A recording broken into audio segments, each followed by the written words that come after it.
Okay. I hear some chatter on there from somewhere. K6MYC, getting ready for the 222 Bozo Net.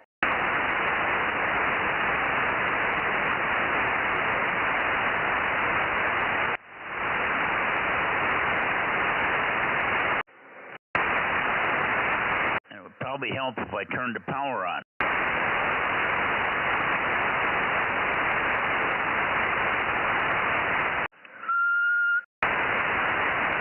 Would help. QRZ, I hear some voices. K6MYC. WB6JNN. Oh, good evening, Jim. WB6JNN. You're on here. Who are you talking to? Oh, I wasn't talking to anybody, but I just heard you whistle there. Oh, good. Trying to get a hold of you. Who was the other voice? What kind of power amplifier are you running on 1296?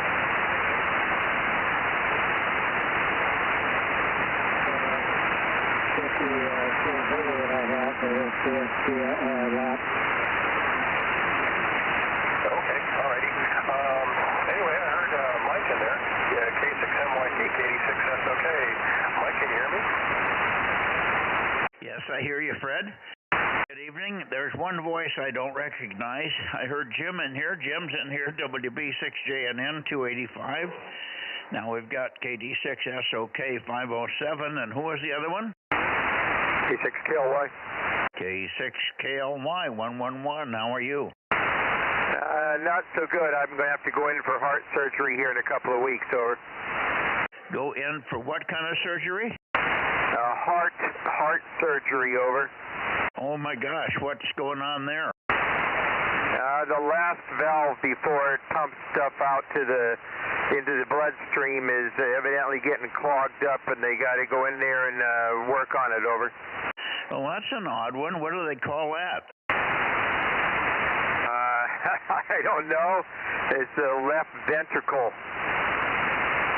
I'll be darned. Is it clogging up with the normal plaque that you get in your normal blood in your arteries? I don't know. They didn't explain it. All they said was that it's the valve is getting smaller, and they got to open it up, or I'll be a goner. Well, we don't want you to be a goner. We want you to be a comer. So so what day are you going to be missing here? Yeah, I don't expect it before, around the 20th or so, over. Yeah, okay, very good. You going into Stanford University or some other hospital? And Kaiser Santa Clara. Yeah, okay. Very good. Well, that's got to be interesting news. How did they determine this? Did you have a treadmill test or something, or what? How did they determine it? Yeah, no, an echocardiogram. Oh, I'll be darned. And what caused you to take that? Your doctor? Oh, yeah. Normally I've been doing them every 2 years since I've been 60, over. I see. Okay. Is it something that Kaiser wants you to do or has you do every 2 years? Yeah. Go in and routine part of your 2-year super exam is to do one of these, over.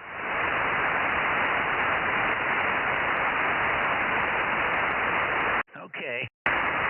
Well, let's hope that they can fix it easily. It doesn't sound like a major operation. Are they going to go in up through an artery to get there, or how are they going to get to it? They don't have to crack your whole chest, do they? Yeah, no chest cracking. They're going to go up through an artery down in my thigh, over.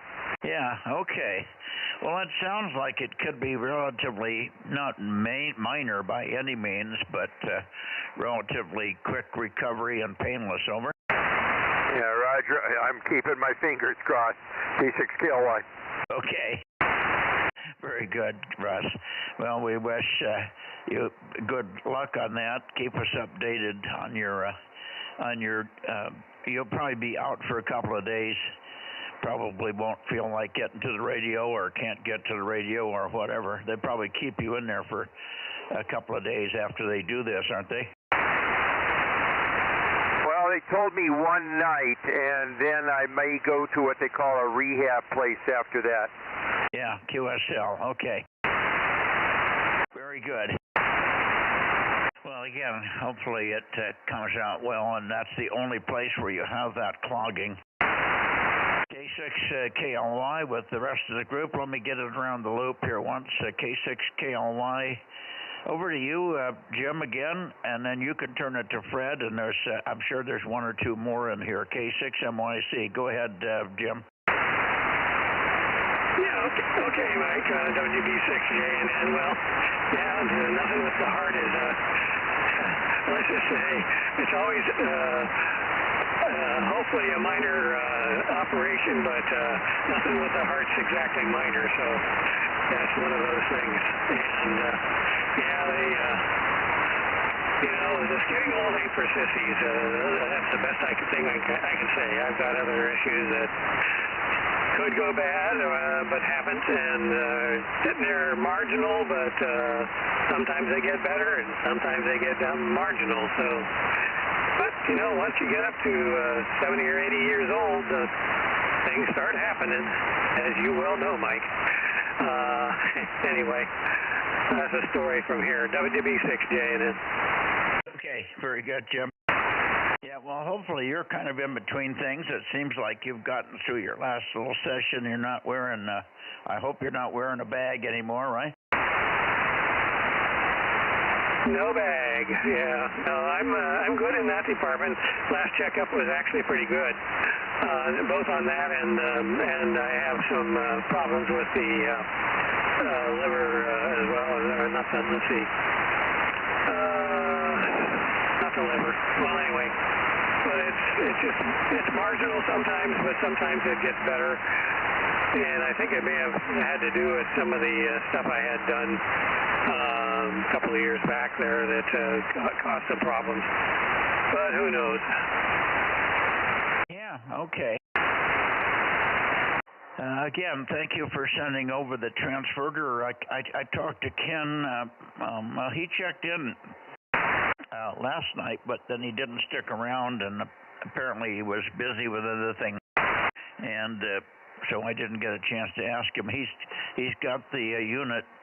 He's found several things damaged in there, and I think, but it seemed like it was salvageable from what he could tell.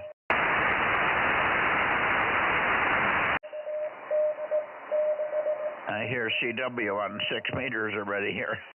The guys are warming up on 6. Okay, over to you, Fred, and how are you holding up? What has your doctor got to say? Just what we need. KD6SOK in the group, K6MYC. Oh, nothing yet. My doctor says I'm fine, but I'm only 65, so we'll have to wait a couple more years or 10 or 20 years and see what happens. Then I hope I make it that far. I hope I go past that, actually. But we'll see. Mike, over to you. KD6SOK. Yeah, okay, yeah. Well, you got a long ways to go. I'm 22 years older than you are. And I'm hanging in there. I put in a hard day today, boy. I was I was really tired today. I started, I've got these, what we would call shrubs. They're sort of a decorative tree shrub thing. And they're all along the north side of the house, but they're right up against the house, really right up against it. And if you looked at them as a fire hazard, they could just light the whole north side of the house on fire if they caught on fire. However, they're pretty wet and they're separated by a big gap of open space. So anyway, I wanted to get them cut down to size anyway. I may even remove a few of them because there's a couple of them in areas that prevent easy access through that area. And so anyway, I'm cutting them down and loading all the branches and stuff in a big trailer. I've made now 3 trailer loads. 3 trailer loads dumping branches, and I pruned about 6 trees. They are loaded. They're about 3 to 6 feet higher than the eaves, And they're bushy. Each one of them is 6 or 8 feet in diameter with many, many limbs. The limbs are typically 1 to 1.5 inches in diameter, and you cut them. And I'm cutting them right down to about 3 feet high, just like you would prune a crepe myrtle or something. I pruned them that way before. They always come back very strong, but they grow awfully fast. But I'm going to cut them down. It makes the house look nicer, and you can actually see out the windows on the north side of the house this way. But boy, what a job loading and cutting and trimming and pulling the trailer and then dumping it, getting the trailer dumped, because this stuff's heavy. And the trailer's a big trailer. This is a full-sized road-worthy trailer with big sidewalls. So that was my job. I've been doing that for a couple of days now, but today I really put in a full day, about 6 hours of that. I was leaving 3 trails in the sand coming home, getting into my chair tonight, Fred, over. Well, probably all the exercise you're doing outdoors is probably keeping you young there, Mike. That's probably why you're still going. That's great. And yeah, that could be a pretty big fire hazard so close to the house. But good for you for cutting all that up. That's quite a bit of work at your age, and that's very respectable. 86, that's okay. Well, I always find something to do. I've been pruning all the trees around the house, the fruit trees, the crepe myrtle trees. Everything's pruned now except for one tree. I got 1 more to go in this, and 2 more to go in this grouping on that side of the house. And I'll have it finished up, and then I've got 1 peach tree. I got to prune my peach tree, and I'm going to do a heavy pruning on it as well. So, and then I'll be done with all the general pruning around the house, and then just a little bit of cleanup and trimming and stuff like that to cut some of the other stuff down to size a little bit.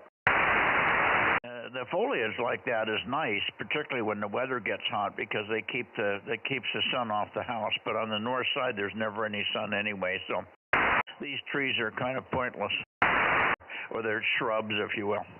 All right, let's see who else we have in here. It's just about net time. QRZ Bozo Net beaming the Bay Area, looking for also Santa Cruz, KW6S, or anyone else, K6MYC. WA6AXX, no traffic. WIS, number 637. Okay. WA6AXX, good evening, Ed. And Paul, booming signal tonight. Man, oh man, are you strong on the backscatter path. Take a transmission and I'll see who you're hearing over there. K6 Whiskey, India Sugar, Placerville area, K6MYC. Hi, good evening, Mike. K6MYC in the group. This is K6WIS.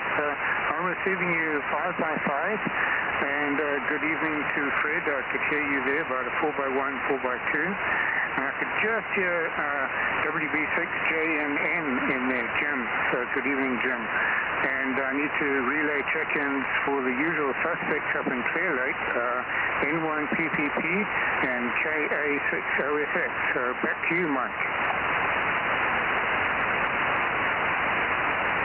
Okay, I'm busy writing everybody in there. Very good. Thanks for the relays, too. You're doing well. Okay, Ed, up to you. And I imagine you didn't have any rain today. It was nice here today. I think the temperatures got into the 50s. But I was working so hard outside, as you heard me say it. I was never cold. I was comfortable. But I did work up a little sweat this morning. And I was... whenever I get started, I usually sweat. Then I get calmed down, and then I don't know what that's all about. But even though it's cold, you still sweat. WA6AX. Hello. WA6LL testing. Okay, I hear the testing going on 6 meters here.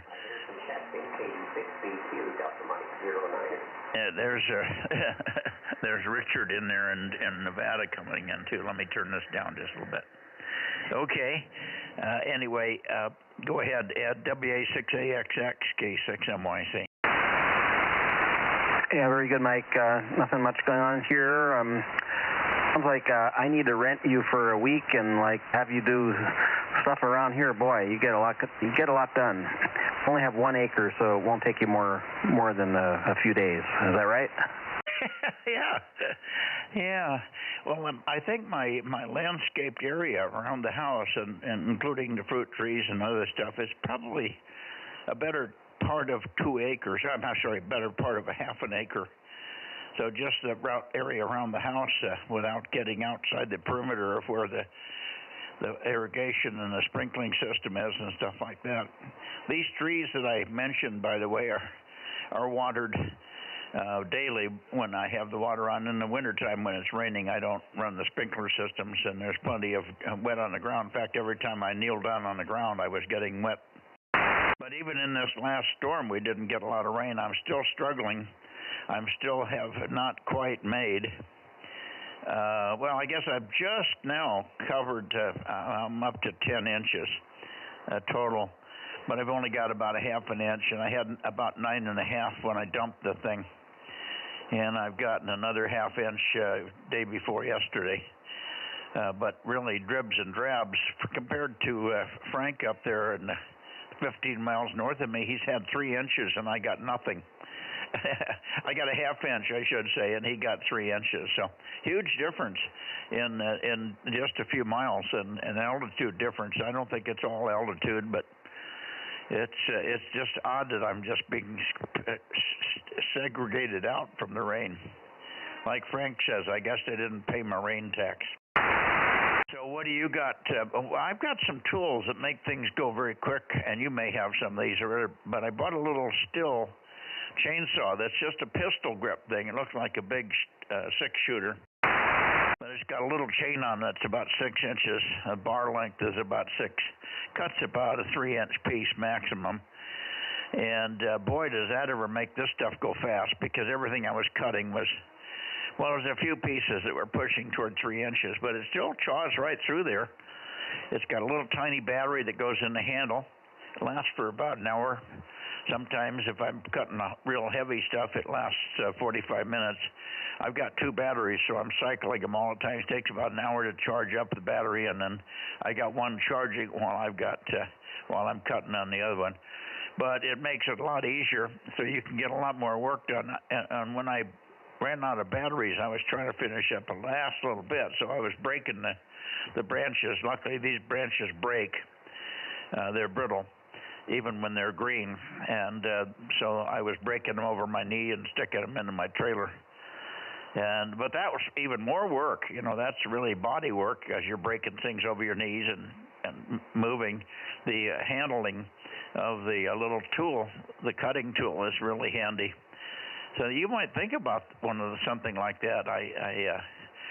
If you're in a store, we have a store down here that features Stihl and has all their stuff, but the little hand Stihl saws, I've had 2-3 people, buddies of mine, have them over here, and everybody uses the heck out of them. They're really handy, and they're really sharp, and they're really fast. Over.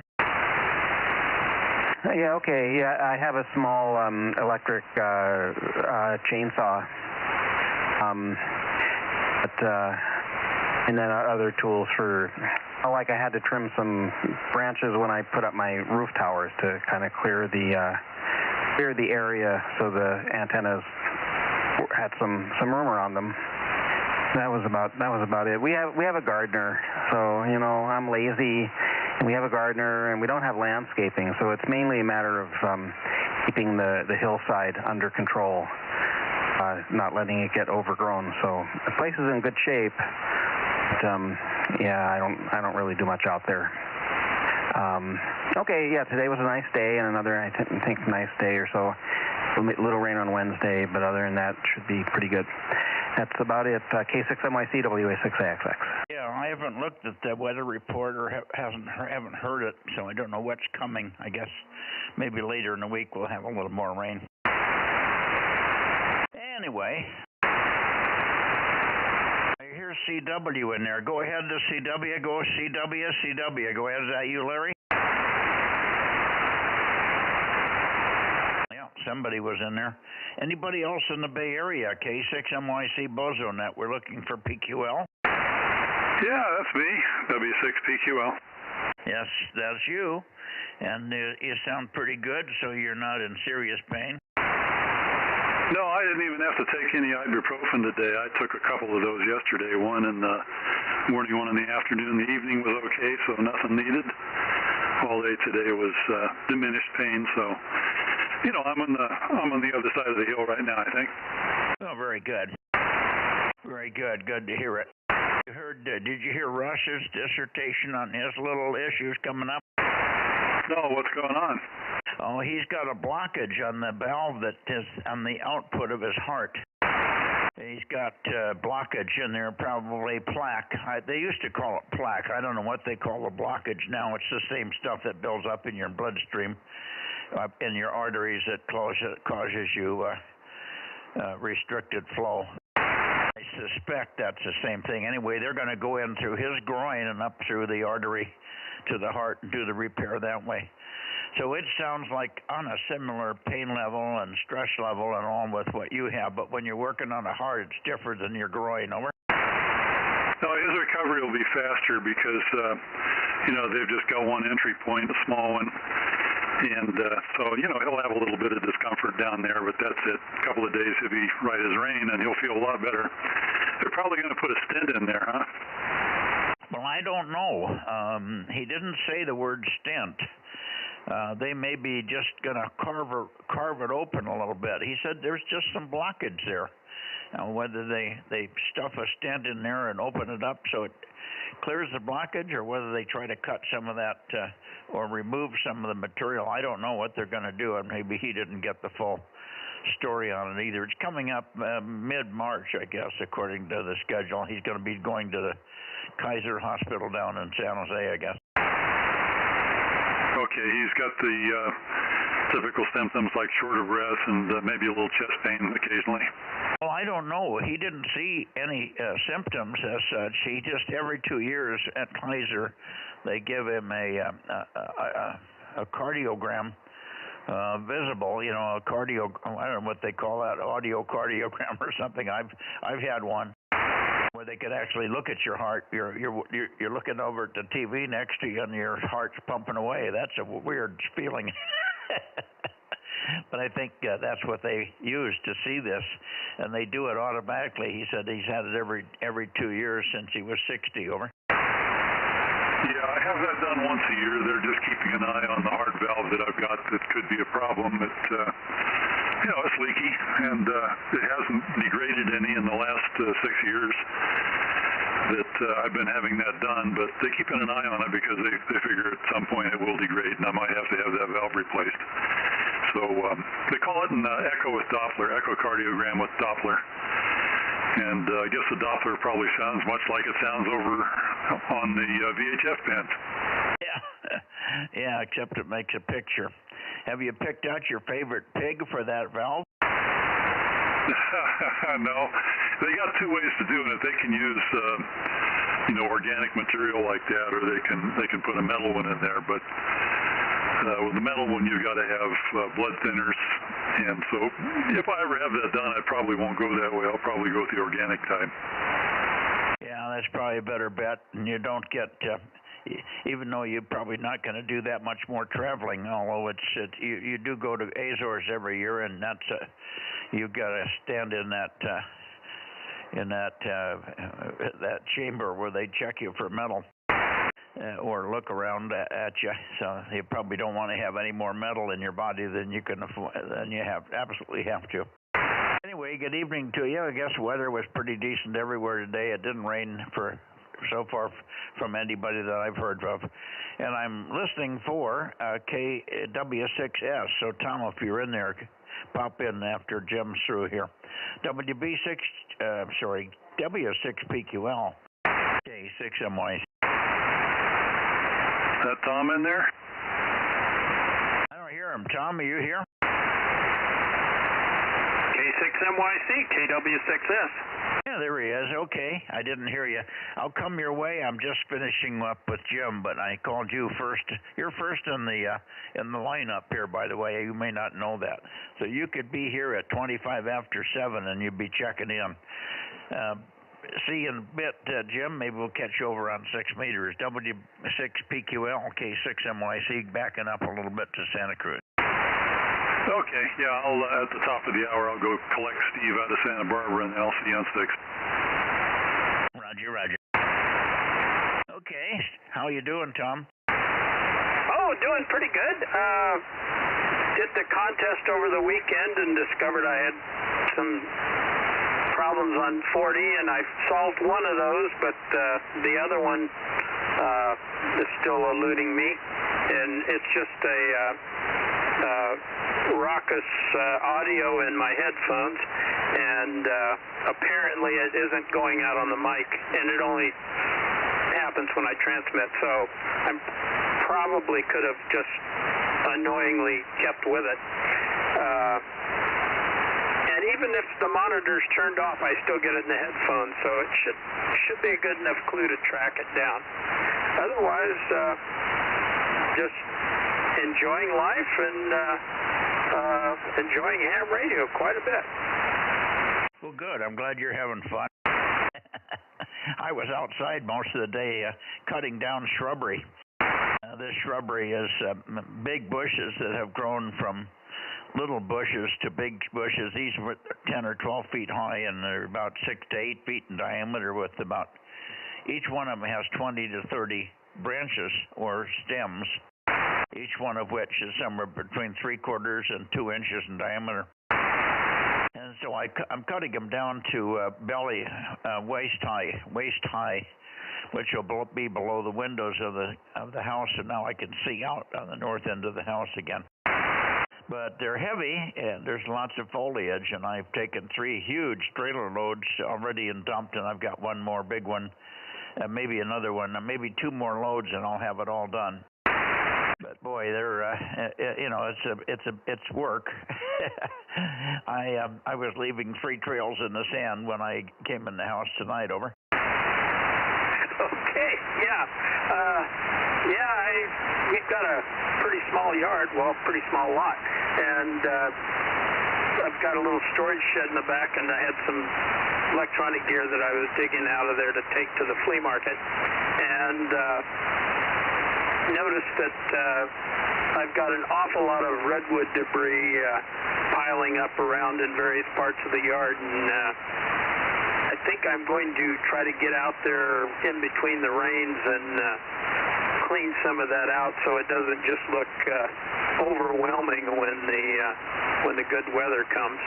But otherwise, everything's going good here, and I'm hoping to run across a few old friends and stuff at the flea market and maybe unload some projects I don't need anymore. I got lots of those. I got boxes of things that are project starts that I'll never finish because I can't see anymore. But there's no flea market to go to over here. I think I'm going to have one at the plant this summer sometime. Anyway, good deal. We'll probably see you on 6 a little bit later. And maybe we can catch up and see if Lee is going to be in there tonight. KB6LE, I know he doesn't have 222, so we won't look for him here. I don't know if you connected with him in the meantime, but it doesn't sound like you did, or you would have mentioned it. So we'll let you go, and I'm going to go on up toward Oakley and the North Bay and see who else is here, and then eventually we'll get up to Nevada, and then we'll start in Nevada with the 6 meter and come backwards your way. So don't get panicked if I don't show up before 8:30 or 8:45 or 9 o'clock. 9 o'clock actually probably be closer. KW6S, K6MYC for your final. Yeah, very good. Lee did check into our local 10-meter net tonight, and I think he's hanging around. Then he jumped off to a local 2-meter FM net, and I think I'm going to connect with him back on 10 meters here while I wait for you on 6. So I'll catch you on 6 and encourage Lee to join us. K6MYC, KW6S. Okay, thank you, Tom. We'll see you in a little bit then. KW6S, K6MYC, going back into the Bay Area a little bit for late checks or more checks in the Bay Area. There's about 288 up near Daly City, and Vlad, K6 VVP or KB6 Whiskey Foxtrot Charlie. Are you guys here tonight? Probably not, because they don't have 220. but maybe they'll be here on 6.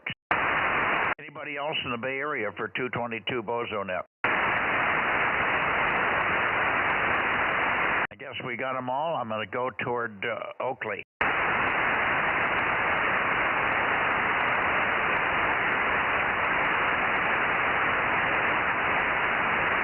Here we are up toward Oakley.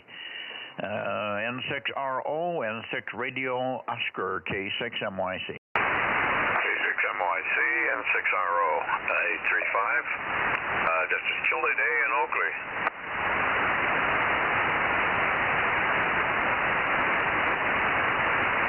Well, it wasn't that chilly here, but I was out working. I don't know if you couldn't hear me when I was pointed the other way, but I did a lot of outside brushing, cleaning up some shrubs on the north side of the house today, but about 6 hours of that, and I was pretty tired, but I never got cold, that's for sure. Yeah, well, I didn't do anything useful today. Kept updating my website. Okay. Very good. Well, I don't have too much here. We didn't do anything radio-wise today. In fact, I turned the radios off. 6 meters had been so dead, and I knew I was going to be out on the north side of the house. There wasn't any point of listening or trying to listen. That's just on the other side of the range I have for Bluetooth. So even if I wanted to monitor, I can't monitor unless I turn the barn radio on, then I could hear it. But I was busy with other stuff. And we got a lot of work done, but boy, it's very gratifying to see it. I haven't seen the north side of my house for many years because of these shrubs over. Okay. Anyway, we won't keep you. We'll look for you on 6 in a little bit. I did hear a few people warming up and getting ready on 6. I'm listening on that frequency, and I heard 2 stations at least already chatting away, waiting for us to get over there. So we'll probably see you there too, Ken. And I guess you were very busy doing next to nothing, looking at work, but you could watch that work being done all day long and just loving it. Yeah, I was actually watching the political news and getting sick. Anyway, yeah, I'm sick. Okay. You mean the Supreme Court decisions? Roger. Oh, okay. Well, they're just following the Constitution, you know. Indeed. Yes, sir. Okay.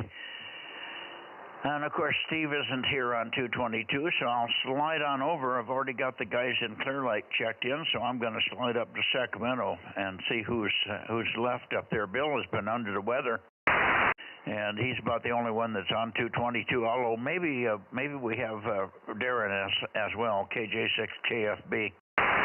So we'll see if he's there, and then we'll go to Nevada and get those guys taken care of, and then we'll see you on 6.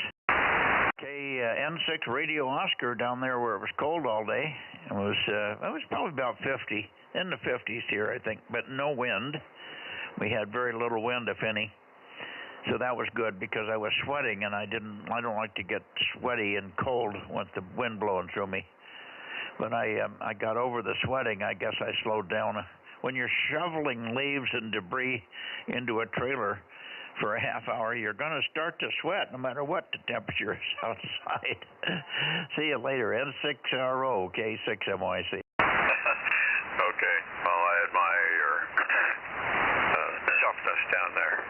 I just don't have the discipline to exercise. Anyway, see you later. Yeah, well, I was thinking about that today.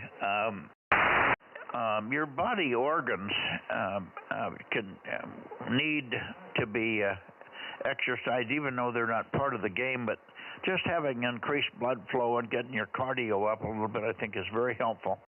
So that's something that I think body organs tend to deteriorate if they're just sitting around as if you were a couch potato.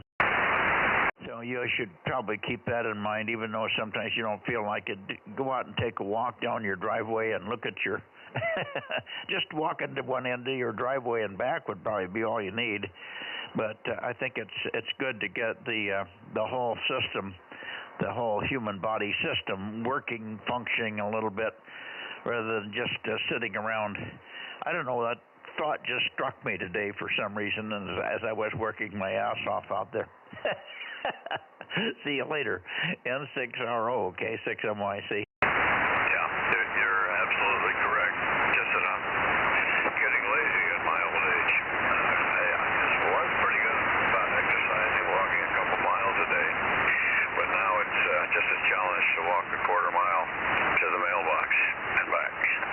Anyway, later. See you, N6RO. Okay.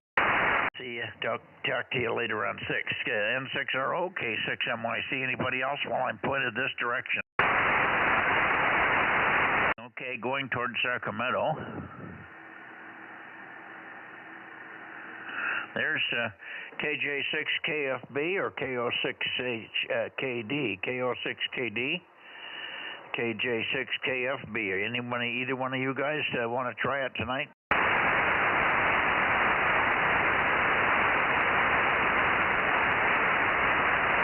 KJ6KFB or anybody else in the Sacramento area for 222 Bozo Net, K6MYC. Over. Yep, I'm your my KO6KD. Yeah, good evening, Bill. We missed you this morning, but we didn't have much of a net. I got out of there quickly since you weren't there, and Frank had still stuff to do on his tractor and other things, so we just had a very short session this morning.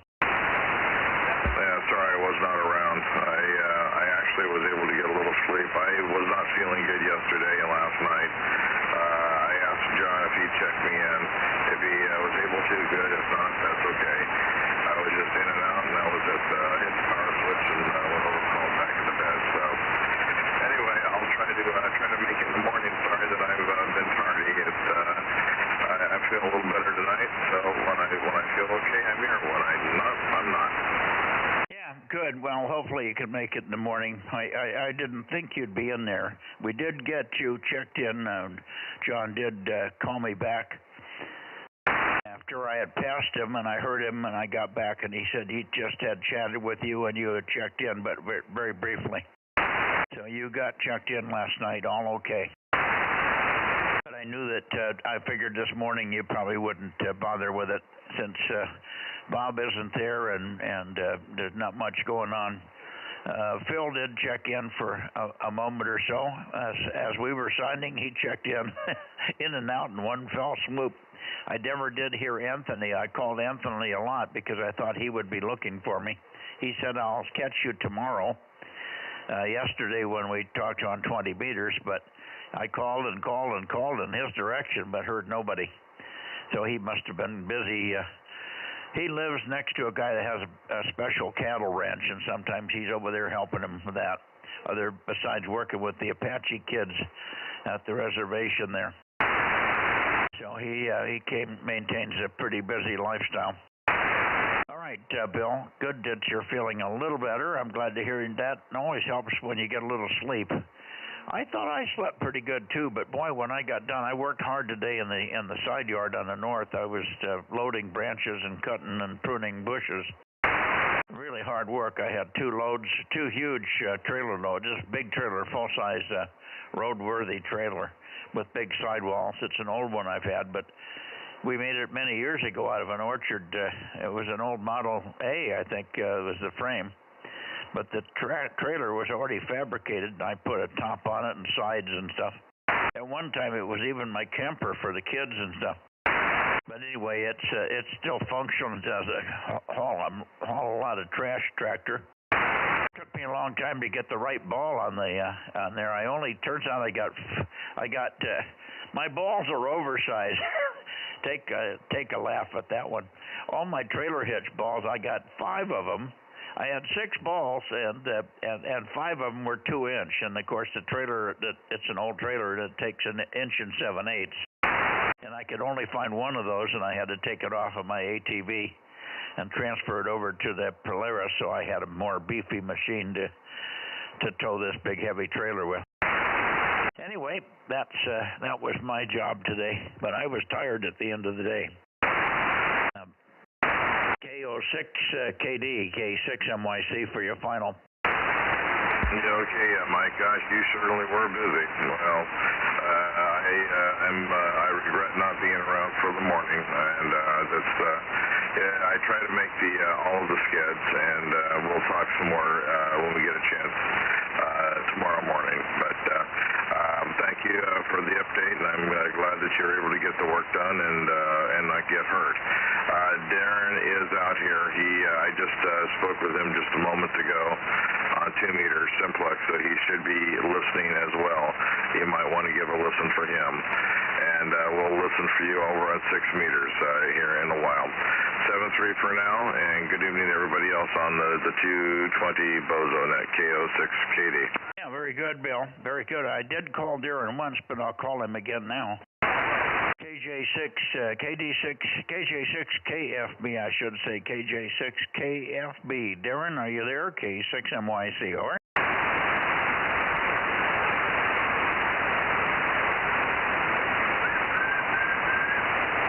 I hear him whistling, but he's not readable.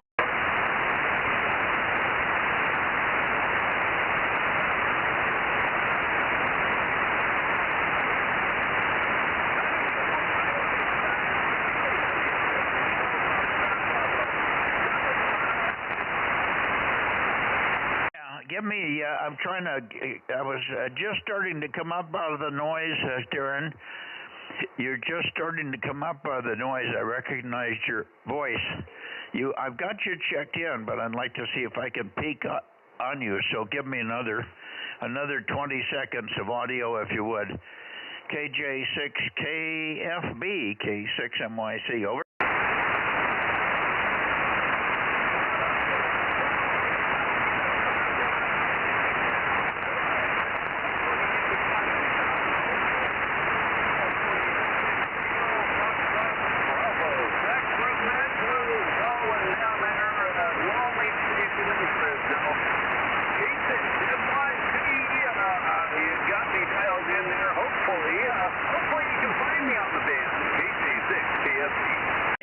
Found you, and you're a weak, but you're Q5 now, so you're coming up on a little peak. I think there is some QSB, so we're on a peak right now, and the tail end of that transmission was Q5 all the way, so we've got you.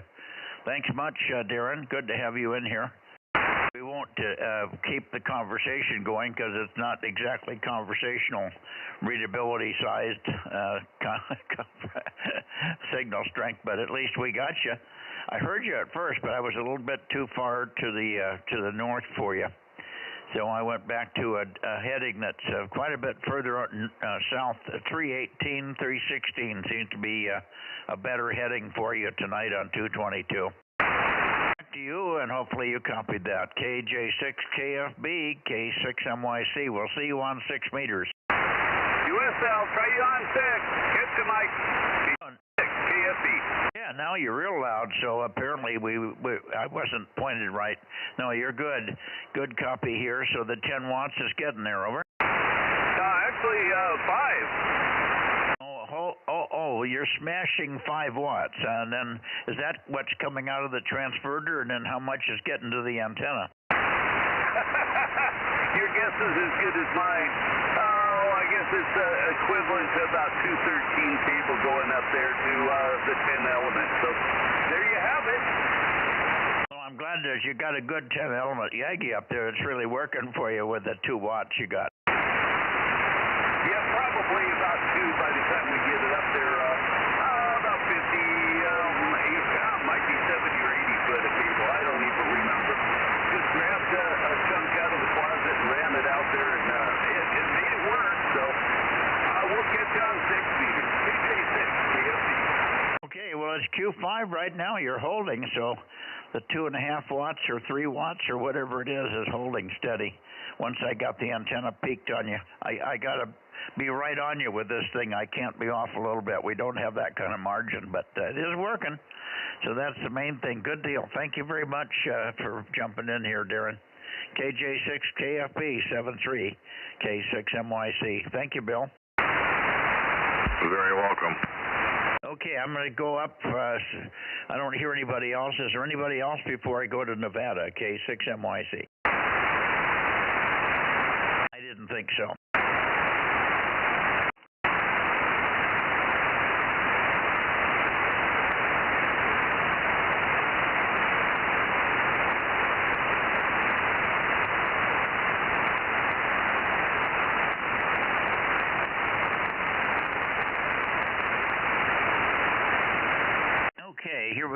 to Nevada.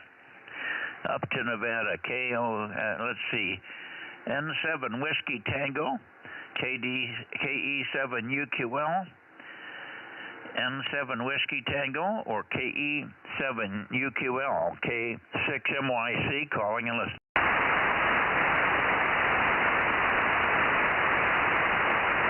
I heard CW earlier. Larry, you should be there somewhere. N7 Whiskey Tango, N7WT, KE7UQL. Daniel, are you there tonight? K6MYC.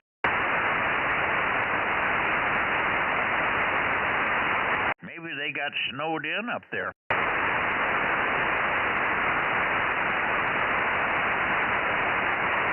N7 Whiskey Tango, N7WT. KE7UQL, Kilo Echo 7 Uniform, Quebec, London, K6MYC, calling and listening.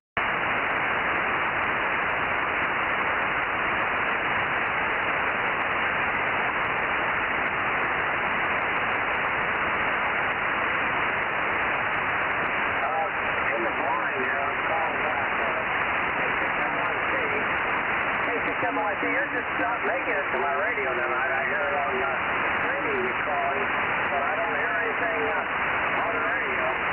KC Whiskey Tango, N7WT, over. Yeah, well, you're doing fine here, Larry. You're doing okay here. Listen on the what do we call this thing we're doing? Anyway, you'll probably hear yourself coming in there fine. So we got you checked in. Have you heard Daniel? Have you heard Daniel tonight? Over, over.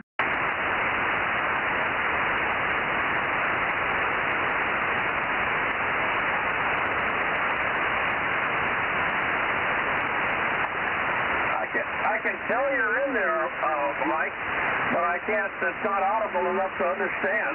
I can tell you're in there. Looks to me like I'm making it into the machine. I got it muted, so I can't hear it. But anyway, I'm returning your call, but for some reason I'm not hearing him. I don't know if the receiver's dialed on this thing or not, but I can tell you're in there, but I just can't copy you off for conversation. N7WT, over. Roger. You're solid copy here, solid copy. So you've got a serious receive problem. I'm running 800 or 900 watts here, so you've got a serious receive problem, Larry. You can hear yourself if you're listening to the streaming.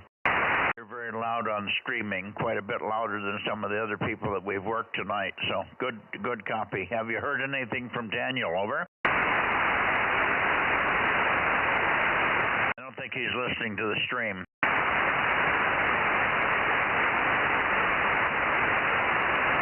Okay, KE7UQL, Daniel, if you're there, good. Otherwise, I'm going to move on and go over on to 6 meters, K6MYC.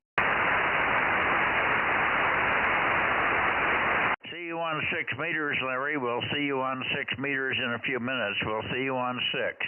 I heard Richard earlier. KD6BQ is on 6 meters, and we'll look for you there in just about 5 minutes. N7 Whiskey Tango 657 on 222, K6MYC. Boy, it's rough copy tonight. Rough copy. Anyway, 7-3. I think I'm losing the receiver on the 220 radio. N7WT. You got no receive, Larry. No receive. You should be watching it on streaming. Listen to yourself on streaming if you can. I'll see you on 6. I'll see you on 6. 73. N7WT, K6MYC, taking a 2-minute break and then going over to 6 meters.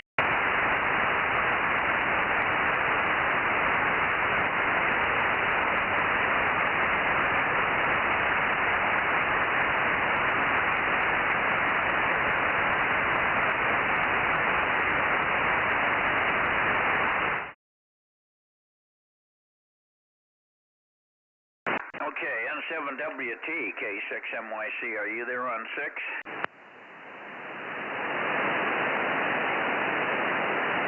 The 694. Okay, hang on a second, Ben. I just realized I'm out of log sheets here. I have to go print a couple. I'll be back in a couple of minutes, okay? Roger, go ahead. K6MYC, 86BQ, number 249. Yeah, we hear you, Richard. I heard you earlier. I'll be back in a few minutes. I got to go print some more log sheets. I got to go print some log sheets up. Look for Larry. He's here. He's just not copying me on 222. He's got a dead receiver on 222, Richard, over. Roger, roger. Yeah, I'm here, Mike. K6MYC and 7WT. We're here. Yeah, okay, I got you too. Stand by. I got to go print a few log sheets. I'll be back in a minute. Yeah, anyway, N7WT standing by.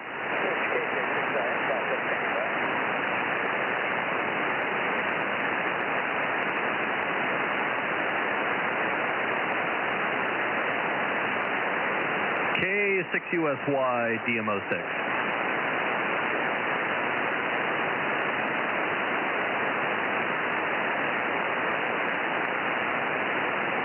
KM6SRR, KM6SRR, K6USY, DMO6.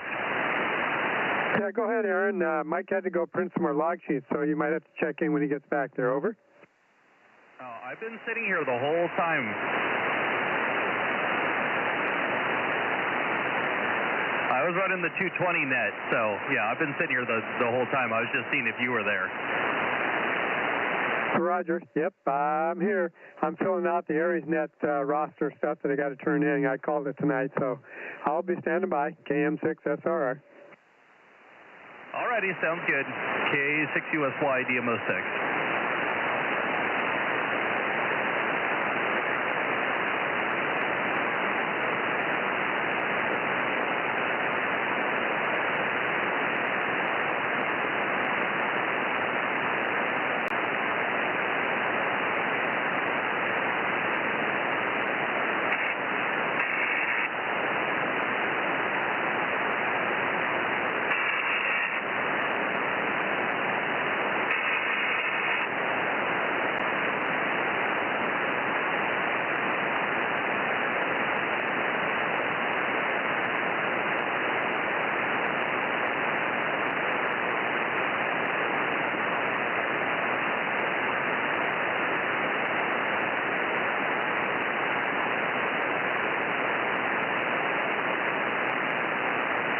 Okay, I'm back. I've got you, Ben. KD6 or WB6 GBS. I've got Larry, M7 Whiskey Tango. I've got Richard, KD6 BQ, and I've got you, Aaron. Good evening, K6 USY. Who else do we? WA6AJ. Okay, hi Mike. We sort of missed you last night. You guys, you and Jim, Bill didn't show. I didn't expect Bill, but I thought you might be in there, but we missed you last night. Good to hear you. Okay, you too. Yeah, sorry about that. Predisposed, but I can't speak for Bill. Okay. All right, no worries. KM6SRR. KM6SRR. Good evening, Rob. Good evening, Mike. Just filling out some paperwork. I'll be listening.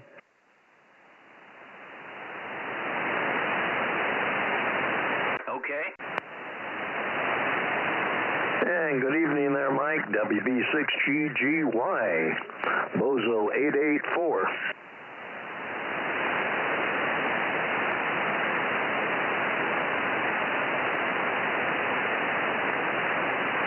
Yeah, good evening, Phil. Good to hear you.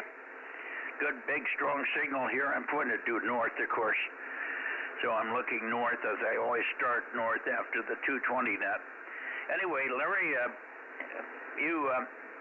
if you get a chance, go back and listen to the stream, because you were very loud on 222. You got something wrong, so you're going to have to look into that. Otherwise, it's pointless unless you want to read yourself on stream and hear what I have to say back to you on streaming. You have to wait 2 or 3 seconds, but it would work that way if you have to do it that way. Over. Roger. I did that one night with you. I couldn't hear you well enough, so I was just answering you a little delayed using the streaming to understand what you're saying. I don't know what's happening. I've got just a big bunch of noise and what have you on the receiver, and I could just barely detect you're in there. I heard a few things out of you, but it never did peak up tonight at all for me on this end. So I just apparently that old radio's just getting tired and about to give up.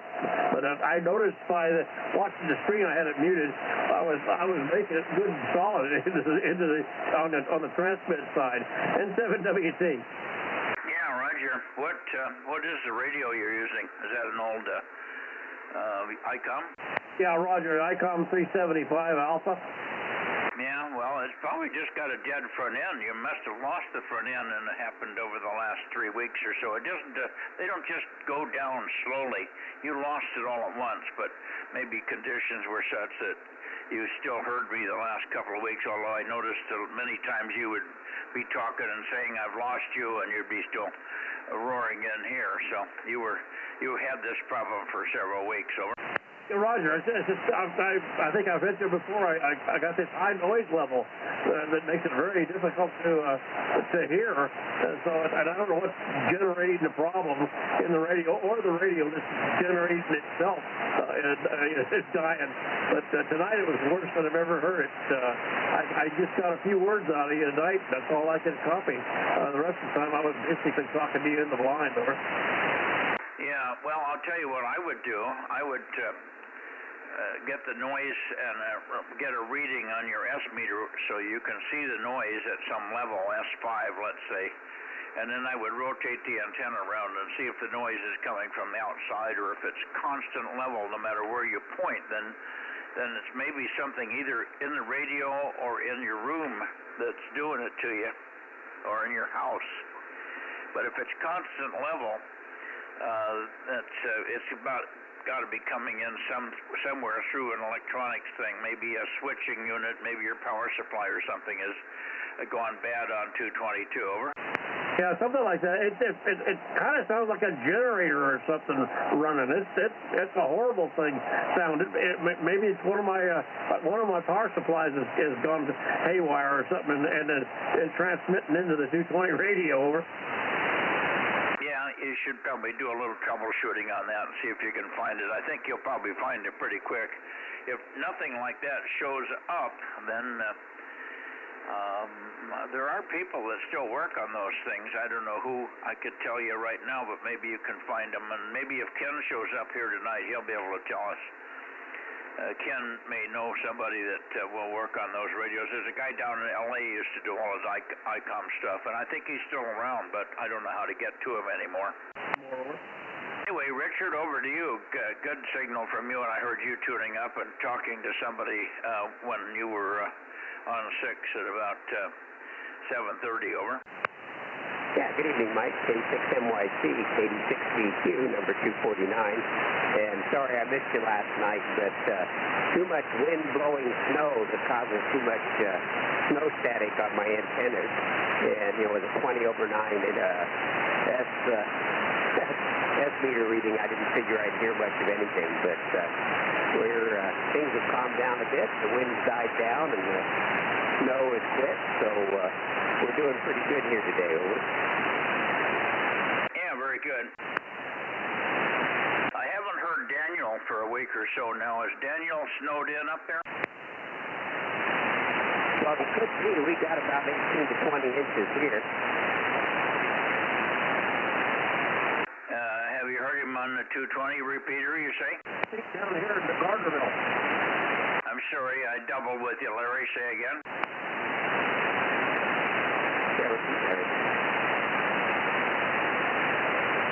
I didn't catch what you said, Larry. Say it again about Daniel.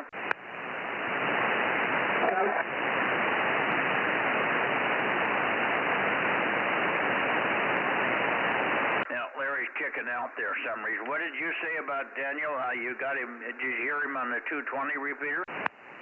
No, we don't have a connection with Daniel on 220. I'm just going to say he's probably buried because we, both me and Richard and Dale, we all got buried in snow, plenty of snow. So he's probably digging out. Yeah, okay, well, that's what I assumed, that he'd just been snowed out on all bands there.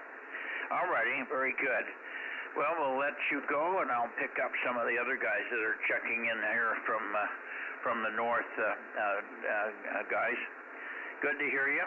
And, of course, we'll look for you tomorrow night on 1296. Hopefully we'll hear you on 1296 tomorrow, Larry. It was Blotto the week before for some reason. I don't know whether you were there or not, but I didn't hear anything from you for 2 or 3 weeks now on 1296. Over.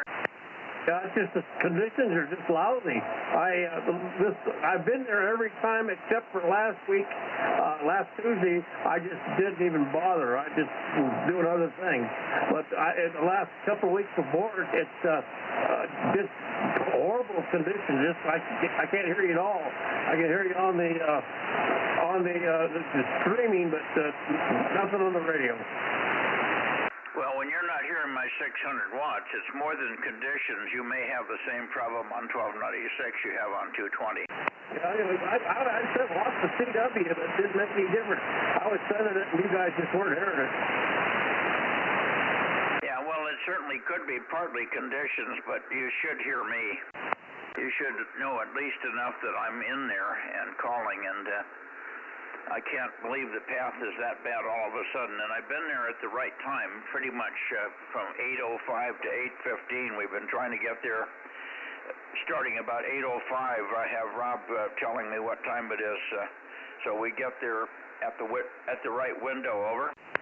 Roger. Well, I'll tell you what, Mike, even right now, normally on 6 meters, you're 5'7", 5'8". Right now, you're S1. That's how bad the bad conditions are. Over. Yeah, well, you're not S1. That's what I think. There's something wrong in your station. You're S7 here. You're S7. Over. Now you're S6, so it just popped up. Over. Okay, I don't know. I'm running a full 1500, maybe even a bit more. So everything's working fine here. Over. No, it's just a QSB. Takes you down and then brings you right back up again. But you're back up now again. Over. Yeah, but I haven't missed a word. In fact, I don't even hear the QSB out here. You got so much headroom that the radio and its AGC doesn't even make any difference when you're S7 or S1. Yeah, well, you're on your way down now. You're down to S2. Yeah, and I wouldn't even know it, but I look at the meter and you're only S2 or S3 here also. Okay. Anyway, that's what I say. There is band conditions are pretty lousy with all this snow and stuff out here. I think it's changed the path somewhat, messing up the tropo or whatever we get that pushes us down there. Over. Well, not to my ears. If I don't really ever get much of signal strength on anybody except for the local guys here. This meter on 6 meters is quite numb. I have very, very low outside noise, so I can hear you. I can hear 10 dB below where the S meter isn't even moving. Over. Yeah, I can still hear you when you're S0, but it does go down here. And but right now it seems to be holding up pretty good. It's fluttered around anywhere from S2 to S5. And how much power are you running? You're running more than Richard, right? What's that? What's the question? How much power are you running? You're running more power than Richard. I think Richard just has 100 watts or so, right? Oh, see, Richard's running around 500, I think, and I'm running about 900, or. Okay, Richard's running 500 watts. Is that what he said? Richard, go ahead. Yeah, and now you're down in the noise. You're S0, just barely above the noise. Over. Okay, but you're perfectly Q5 here. Perfectly Q5. Over. It is QSB because you're down there not moving the needle. You're right under the needle sitting on 0, and then I can still hear you in there. Over. Yeah, well, if you listen to the streaming, you'll find that you're perfectly Q5 through all this whole period. All right, I'll let you go. And if you guys run into Daniel, give him our best wishes, and hopefully you'll get unsnowed here before too long. And we'll see you tomorrow, hopefully on 1296. Larry, N7WT with KD6BQ, K6MYC. Good night, all. 759 KR6MI. Okay, I hear 759. Good evening, John. Good signal. Yeah, good evening, Mike. Yeah, nice and loud. Your S9 Plus.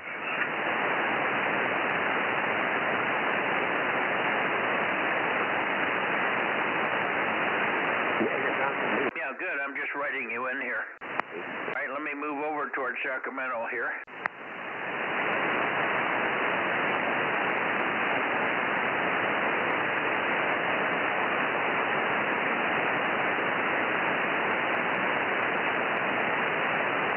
Okay, I'm coming your way a little bit more, John, but it looks like we've got such good conditions on the big wide beam width antenna at 100 feet that it doesn't make any difference. Hi. KR6MR, K6MYC, over. Yeah, okay, Mike. K6MYC, KR6MR. It looks like you might have dropped down a little bit. Well, I went past you. I'm pointed toward KO6KD right now. Yeah, well, you're still a good copy. I can probably switch my amp over to the dummy load and still hear you.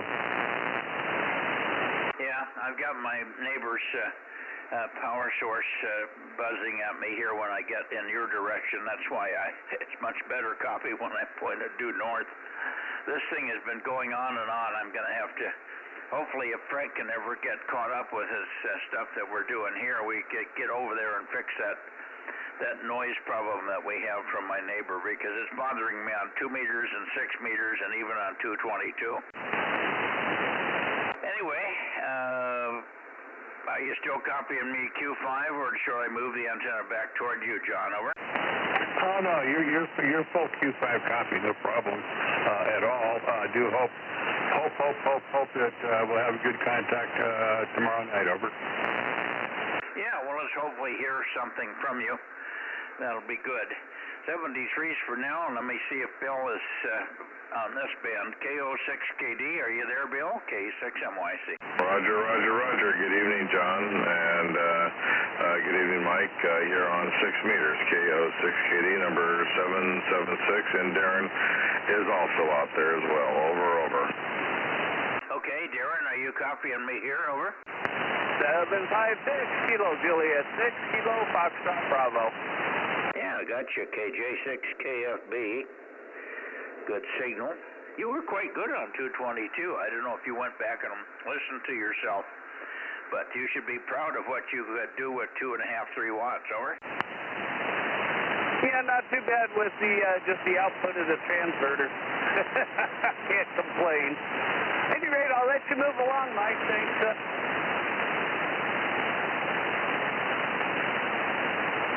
Okay, Darren. I'll let you go. I'll let you move along. Bill, anything to report here, of course, other than we'll see you hopefully in the morning, plus or minus 8 o'clock. I may be a little bit late, but I was there this morning at 8, but I had to feed the cats, and by the time I got in there, it was about 8 after, 5 to 10 after. So anyway, I've called for a lot of people, but finally Frank called me. So he was around. I don't know whether he's going to be coming down. He should be coming down here tomorrow, but I don't know. He doesn't have a tractor, but we got lots of stuff to do here. Get ready for the new load of batteries that are coming in. I've got some work to do in the shack here, and I've got some other stuff that he can help me with outside as well. I got a broken tractor mower also, which we were going to tip up and see if we can figure out why it came off. The drive belt came off again. KO6KD, 73, we'll see you in the morning, K6MYC. All righty. Sounds good, Mike, and God willing, I feel better. I will hopefully be there bright and oily.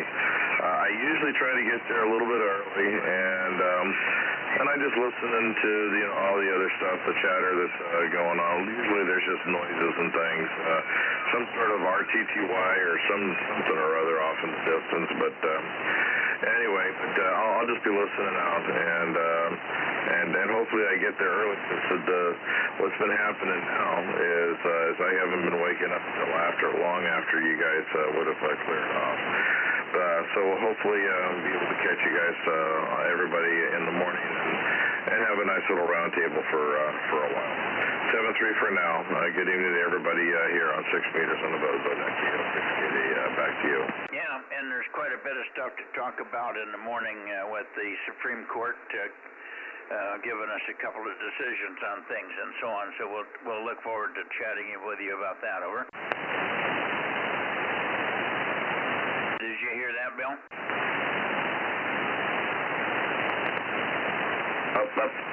What happened here? I don't know. You didn't come back to me. I said we'll have quite a bit of stuff to talk about with the two Supreme Court decisions that just came down. Over. And I don't know. I hit the darn VFO here, and I don't know why I did that, but we got all kinds of things to talk about in the morning. So I'm surprised that they actually came back with the unanimous decision, but there really wasn't. When you think about it, there wasn't much else they could do, but there's a couple other things that they could still throw in the mix. So, all right. Anyway, we'll look forward to having a nice, lively roundtable in the morning. 7-3. Good night for now. Yeah, it seemed to be a very straightforward, by the Constitution, by the books. There wasn't any other way they could interpret it. And 9 to nothing, so that was clearly they all figured the same thing. So I guess that's pretty good. Anyway, good deal. We'll look forward to it in the morning, Bill. KO6KD, I'm going back to Oakley and Discovery Bay here. Here we go. KM6SRR. KM6SRR. Okay, I got you. How are you? Roger. Oh, you got me before. I just had something to say. Want to get acknowledged. That Supreme Court decision today, if you read between the lines and see what they had to say about it, there's a couple of justices that are kind of not really on board with the conservative part of it. So that may reflect on some future decisions there. That's what Mark Levine was talking about tonight, KM6SR.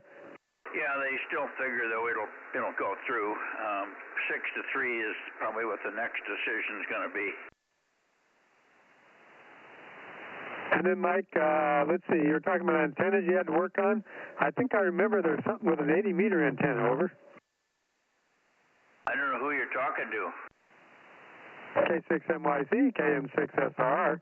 Yeah, that one that kind of got wrapped around the tractor, over. Well, I didn't mention it. That was last week. What brought that up?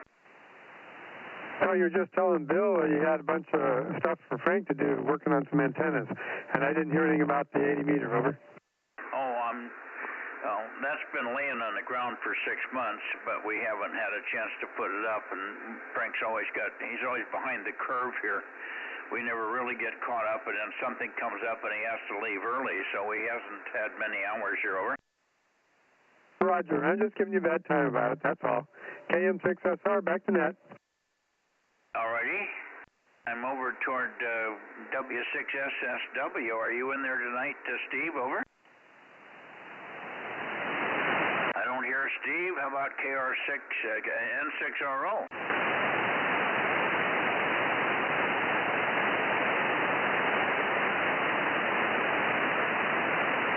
Well, I wonder if I move frequency or something. It says I'm on 140. Would you take the case? Sound fine up here. Okay. Two people. What did you say about the case or something? Something rhymes with the word case is what I heard. Well, two people said something, and now we're not identifying. Who was it? K6KLY 59 DTU. Oh, okay. K6KLY. Let me get you in here, Russ. You were very strong here. I'm not pointed at you. I'm pointed at 300 degrees. Who was the other station that just tried to call in, over? How about taking a KC5 DTU? I hear you, Kerry. KC5 DTU, and we were just talking a little bit about those Supreme Court decisions today with Bill, over. Yeah, Roger. We cleaned house today, didn't we? I think so. Roger, roger. It's about time. Yeah, they're starting to get their pins, their legs under their bodies and their cojones exposed. Over. Roger that. Well, it's about time. We've been waiting for a long time now. Let's see if they can keep it up.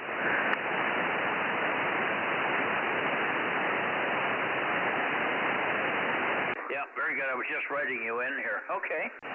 Good. I'm coming around in your direction. Hang in there a little bit if you can. Or is it too cold in the shack? Got the heater going, so I should be able to wait it out for a little bit here. Okay, well, we just got a few more. Let me just see. Steve, are you here? W6SSW. And what happened to N6RO? I'll be darned. Just talked to him on 220.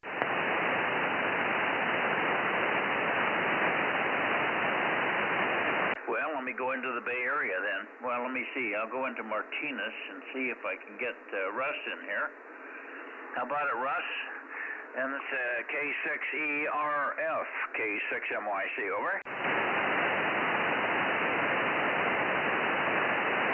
Well, no Russ either. K6ERF, K6MYC. It's just that we're so early, that's why they're not expecting us. Rob, do you want to go down and call KB6RQU? I'm not going to run down there because I don't think he's there, but if you would give him a call, I'll do that. I'll stand by while you're doing that, and I'm going to go grab my dinner. Matt didn't get home before the net started, and I'm getting really hungry here. So I'm going to go grab whatever's on the plate there. I'll be back in a minute. KM6SRR in the group. K6MYC. Okay, Mike. Now, make sure you promise not to eat your cookie before you have your dinner. Over.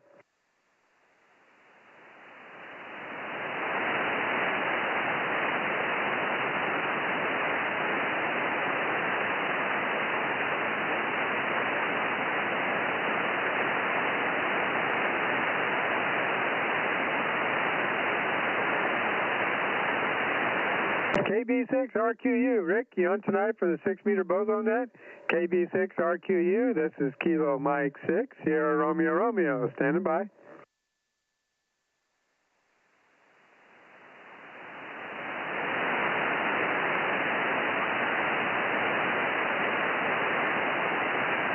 KB6RQU, Rick, you on tonight?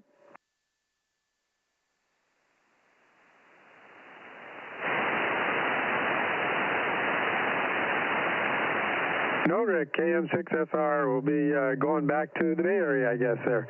And Kerry, how you doing? KC5DTU.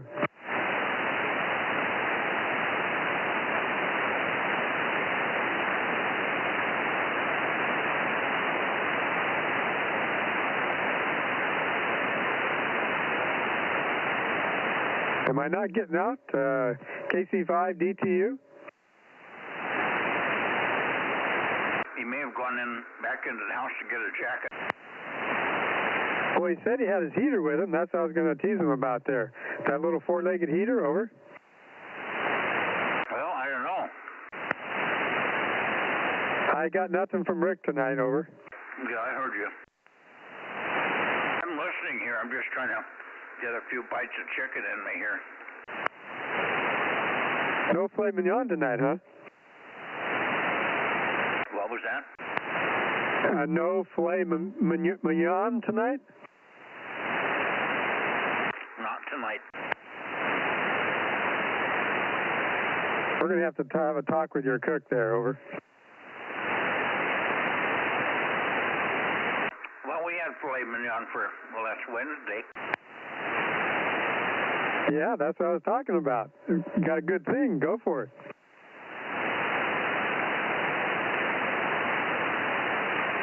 Well, I think we're going to have salmon tomorrow. Oh, that's good and healthy. That's good for you, over. Yeah, well, Matt's cycling through all the good stuff. All right. Sounds good. KM6SR. We'll be listening.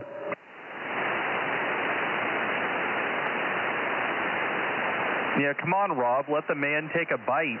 K6USY. took 3 or 4 bites. Now I got to wipe all the goodies off my hands. Let's see. Now, let me try again here. I'm close enough to still be able to get N6RO. W6SSW,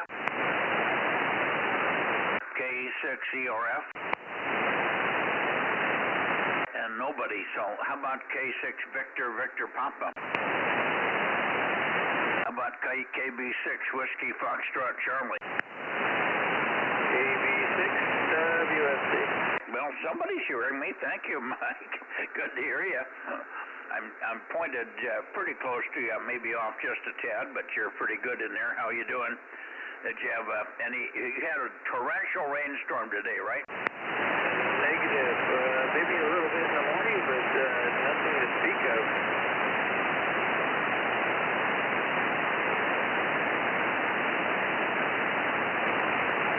Yeah, good. I was just writing you in. I have to pause and put this paper moves when I put the felt pen on it, so I have to hold the paper, and I have to put the mic down. Anyway, good to hear you. No, I was kidding you because we had no rain at all today. In fact, through that whole storm, the whole last 3 or 4 days, I only got a ½ an inch.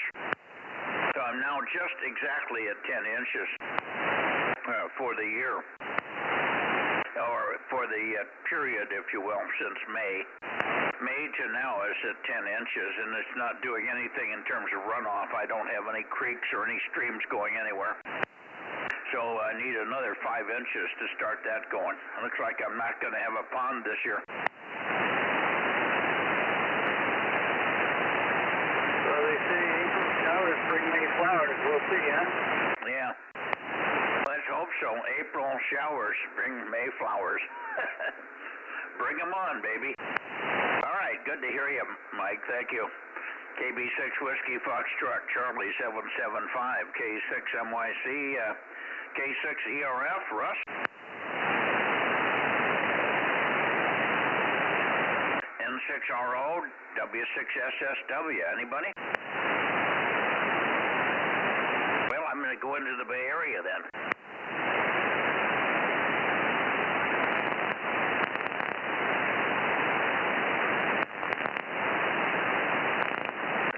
Now I'm in the Bay Area. W6PQL, did you catch up with Steve down south? No, I didn't, but you know, I was calling him on CW, and Steve apparently was calling me on CW. Neither one of us ever heard one another. Paul reported that he could hear us both transmitting, so he was there. I guess we could mark him present and accounted for. Okay, I'll put him in the log. Thank you. Good to hear you here. Yeah, you were very strong when you were pointed up there toward Russ, but in whatever direction you got it in now, either that or it's a big fade that we just got. I don't know. It's hard to tell. No, I went back down too far here for you. I should have left it where it was here. Is that better?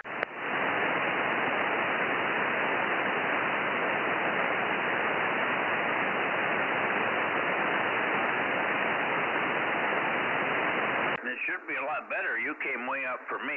Did I get better for you, over? I think we just got to fade, Mike, because you just keep going down. Oh, okay. It's up and down no matter where I point. Okay, on Steve, we'll get him logged in on 222 there. Thanks for that. I'm missing a couple of the guys that I did work earlier. Well, one of them anyway, N6RO, was in there on 222, and I don't know why he's not here on 6, but maybe he's not expecting me this early. Anyway, let's see who else is in the Bay Area while we're at it here. W6PQL in the group, K6MYC, Bozo Net, 6 meters, Bay Area. WA6AXX, no traffic. Okay, I hear you way down there in Monterey. I hear you, Ed. Stand by, Ed. WA6LIE. Go ahead, Scott. Hey, very good evening to there, Mike. Yeah, you're sounding good down here. Hopefully I'm sounding okay over there. Just running my 3-element plot, 15 foot and 100 watts. But anyway, hey, I only have 10.91 inches of rain since January, so I guess I'm a little bit ahead of you, but we don't get that much over here. So what can I say, Mike? I can kind of commiserate with you, whereas my sister's this year has already gotten about 15 inches of rain. Over. Yeah, how much did you get so far since May? No, just since January. I don't go May to May, but just this year, starting this year, 10.91 inches. Oh, that's what you got? Si, senor. Oh, in Sonora, what do you get? How much rain have you gotten in Monterey there? Like I said, we only have 10.91 inches so far. Today we got 0.6 of an inch. Oh, okay. Well, you're already ahead of me since if I go clear back to May of last year, you're ahead of me, over. Yeah, that's what I said. But we don't get that much rain, but you're definitely not going to get a pond this year. No, for sure. All right. And your sister has had 50, and she lives in Sonora? No, she's in Pollock Pines. She gets a lot of rain, and she just recently, in this last storm, got 11 inches of snow. Yeah, they said a lot of people were going to get a lot of snow. In some areas, they said as much as 10 feet in the Sierras, but I don't know if anybody got that kind. They had it portrayed as some big disaster, and I don't think it panned out to anything other than just normal snowfall and rainfall in certain areas. And I only got a half an inch out of the whole big deal. It was almost a nothing burger for me, over. Well, we got less than that. We only got about 0.3 of an inch of rain. So I know what you mean there, Mike. Just depends upon where you are, I guess. But yeah, Sierra's getting hit pretty good, pretty thick snow. But nonetheless, down here, nothing obviously. But my sister's kind of like at that threshold at 4,000 foot, Mike, over. Yeah, okay. So you're operating from the house tonight? Yeah, to herself from the house tonight. Yeah.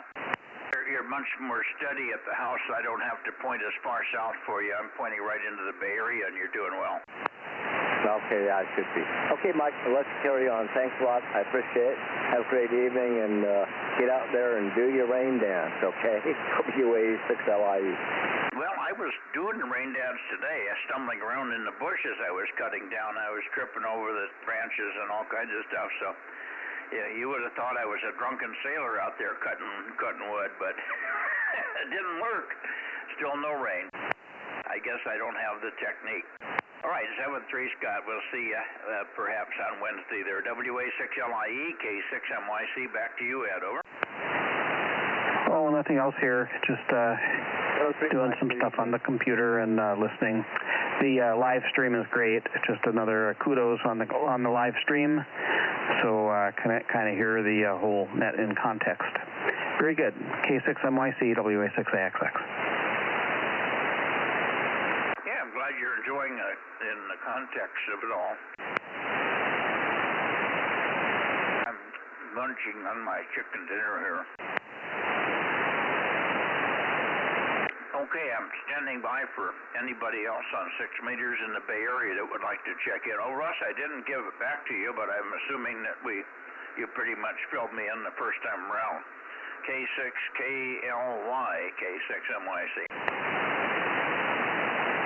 Oh, he's gone. I got him in there anyway. Okay. Let's see, who else in the Bay Area? KW6S. K6GHA.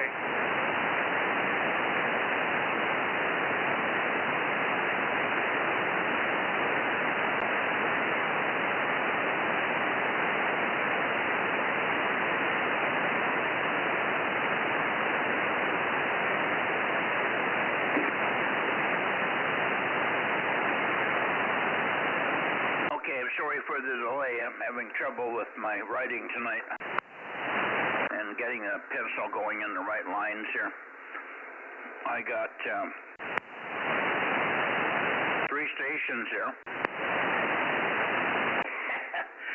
was thrown off base completely by K6 Golf Hotel Alpha. Is that the call? Is that I'm not sure I got it right. You said it without phonetics, so I'm only going by what I heard. K6GHA, go ahead. Oh, Roger, thank you very much. You have it right. Bozo number 983. Appreciate it. It's kind of like an annual check-in. Tom, KW6S, decided to move me and get me motivated to give a shout-out this evening. It's good to hear you. Yeah, very good. What's the handle? I can't remember it on a one-yearly basis. Over. No problem. Name here is Don. Delta Oscar November. The K6GHA is my dad's call sign. Yeah, very good, Don. Where are you located? I'm up in Santa Cruz, about a mile and a half as the crow flies to Tom, KW6S. Well, congratulations to Tom for getting you off your dead butt and getting on here. Thanks very much for checking in. Well, hopefully we'll hear you more often there. Good to hear you. And good, strong, steady. It was not strong, but you're a steady signal from Santa Cruz. And I know you know about the live streaming, so you can hear what you sound like if you check in on the live streaming with about a 3-second delay there. K6GHA and Santa Cruz, K6MYC. Thank you, and good evening, and good luck for the rest of the night. Okay. Stuffing some beans in my mouth here.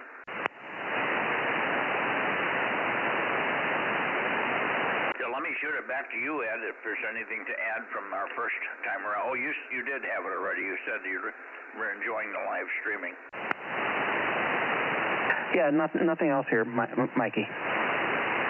I can't read the other two. Rob, who was the other two that checked in? I wrote them down and I said them, but I can't read what I wrote. Let's see. PQL was in there. Scott, WA6LIE. I think you talked to him. And then Don, K6GHA, which you talked to. And that's it, I guess, unless you want me to go back further. Over. No, I'll go forward right up to where there was two that checked in the same time GHA did. They were much louder. And maybe I got them already. I think Ed was one of them. But who was the other one? KW6S. Oh, yeah, that's who it was. Sorry. I can't read my writing anymore. I'm getting so blind I can't see what I wrote down. I wrote it down. KW6S. Go ahead, Tom. Well, that's because you're holding the chicken and then you're holding the paper. So that's probably why it slips around. Yeah, nothing much changed since the 222 check-in, and you're doing real good here, and I can hear you pretty much anywhere you're pointed down here. Oh, see. That's good. Why don't you make a call and see if Lee's here? Oh, I'm here, KB6LEE.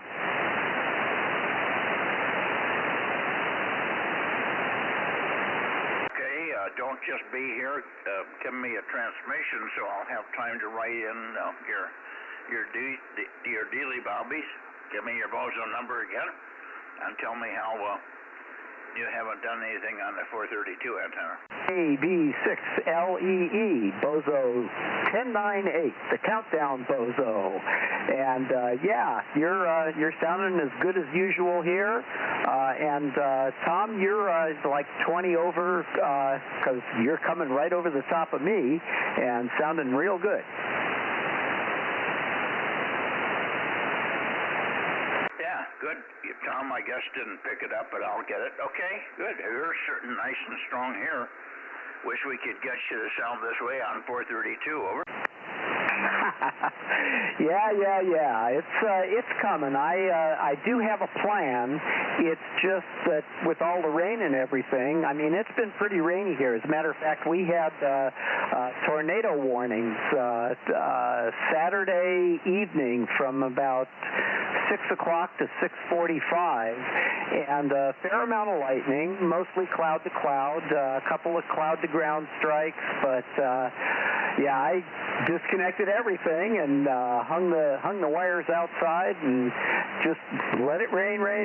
But otherwise, yeah, I've got a plan. I have a good mount and I have a good mast, and I think I'm going to get it up about maybe 15 feet or something like that through some good coax, and when that's all done, I'm knock on wood, I think I'm going to be on the air on 432.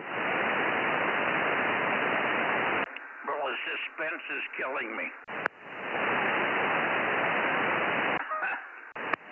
Okay, I'm kidding you.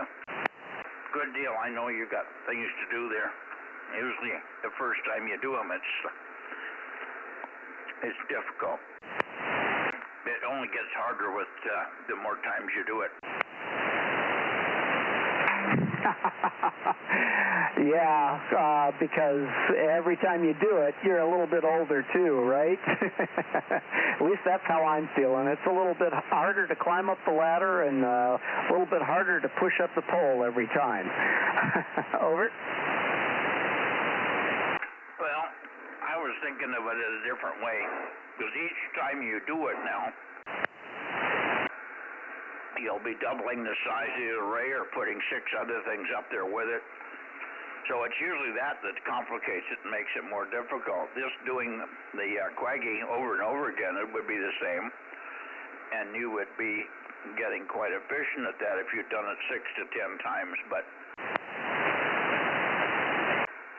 within 6 years, you're going to have 4 Yagis up there in a quad array and the power divider and the phasing lines and all that stuff, notwithstanding the H-frame to hold them, et cetera, et cetera. So that's what I mean about getting more complicated or difficult. Over. Roger. Yeah, I've already got the boom selected, and I have enough rods for the directors, and I'm thinking about building the next quaggy and stacking the 2 of them together and seeing how that does. But obviously, I got to get the first one on the air, right? That'd be good.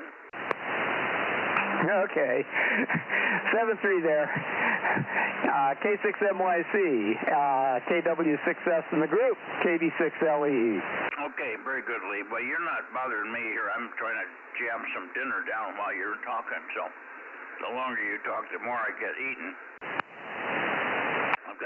We can turn it over to Tom and give him a chance to jabber on about the stuff that he's taken to the flea market. Oh, boy. I don't want to hear about it. There might be something in there I thought I might have wanted. All right, very good. Tom,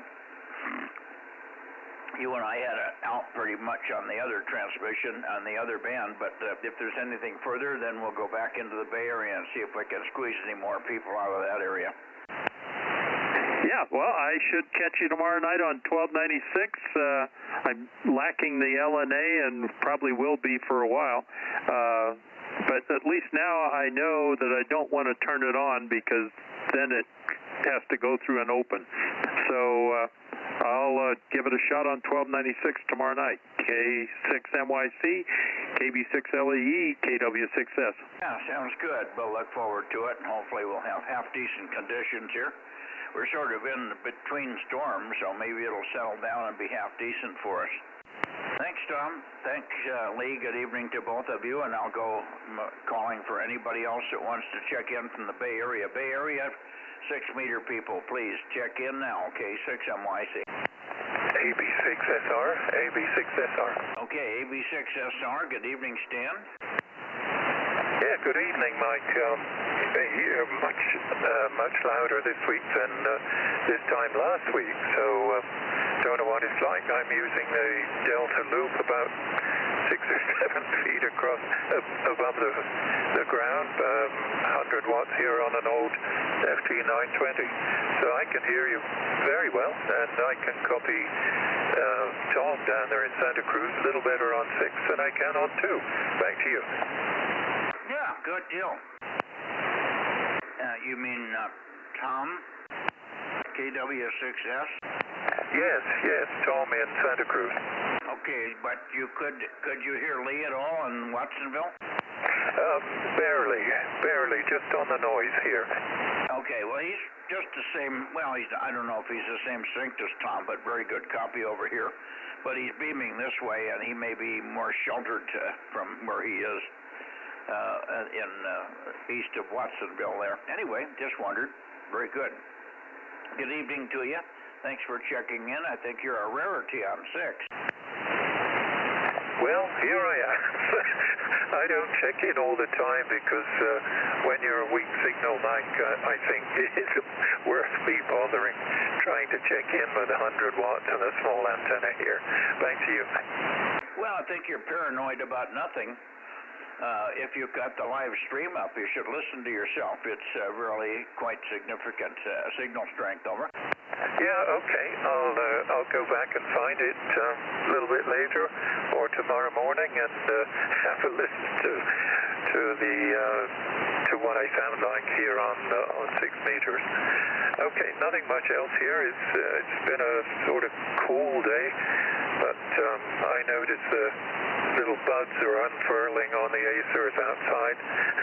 The rest of the backyard is sort of, I wouldn't say it's flooded, but God, it's saturated to say the least.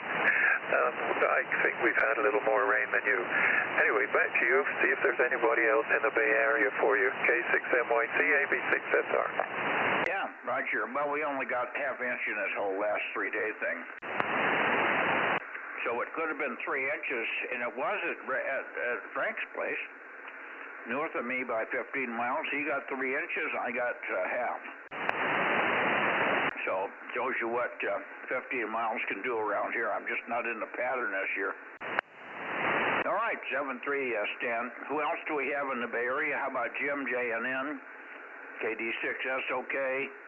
Several others, KT2G, K6MYC, who else? WB6JNP, course. I hear you, Dane, good evening. WB6JNP course goal. What are you up to? Oh, about the normal stuff. By the way, in the last rain occurrence, we had just a touch over 2 inches. Yeah, well, that was just a tad more than Rob had just south of you there. So, yeah, that stands to reason, but it just didn't come here for some reason. I'm at the same altitude you are, I think. We're not that far apart, but it wasn't an altitude thing. It's just a little pattern thing. What is your altitude there? Do you know, Dane?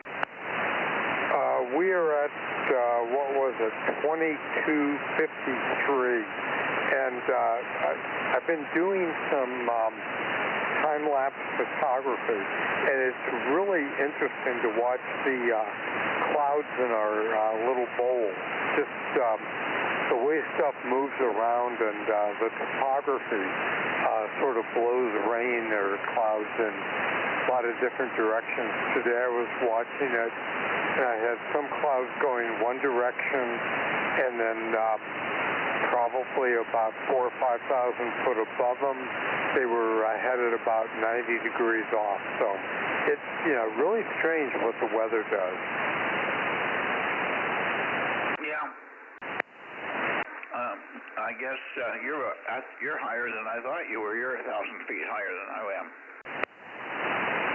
So that has to be a factor in the rainfall. Must be. But yeah, I haven't watched the clouds to that extent. We didn't have that much clouds today. It was sunny most of the day. I guess it was hazy. But there weren't any really that I can remember looking up. I didn't remember seeing any well-defined clouds. It was just hazy. And sometimes the sun just broke through and was full bore. And I was at 100% of my battery charges today by 2 o'clock or so, which was indicating we had good solid sun all day. Even though it was slightly hazy, the sun was sure putting some energy in some batteries here. So that was good. Haven't heard Dan in a while, but I'm sure one of these days he'll remember we have a net here. he's not doing anything new there, at least in this world of his, of our world of amateur radio and weak signal stuff. So he probably doesn't have any thoughts in this area. Anyway, fine on your slow, I was going to say slow scan photograph, but time lapse is a better word, as you said. And interesting. I don't know what you're going to do when the eclipse comes. What is it, in April? I think it's in April. There's an eclipse. It's going to be a full eclipse down in Texas and across the upper part of Oklahoma and up that way. But we may see a part of it. Are you going to take a picture of that? I might go out and do that. I actually, when we had some total eclipses, I don't know, 15, 20 years ago, 30 years ago, I would make telescopes and show people how to make solar telescopes. And you would use like a couple boxes. So being as huge, I'd go to the shipping department and get these broken down boxes and do that and put a little flap on the side and a pinhole. And it was really kind of fun. So I've, over the years, built a series of those type of telescopes, and then I've got solar filters for my 8-inch and that, so I can actually view the sun directly with that. So it's, you know, kind of a fun thing. And yeah, we'll get a partial, but I don't know. You know, it's just I haven't looked at my calendar to find out what I've got scheduled for April 8th. I think that was the day on it. Yeah, I don't know what the date is. Is it Aaron? Are you here?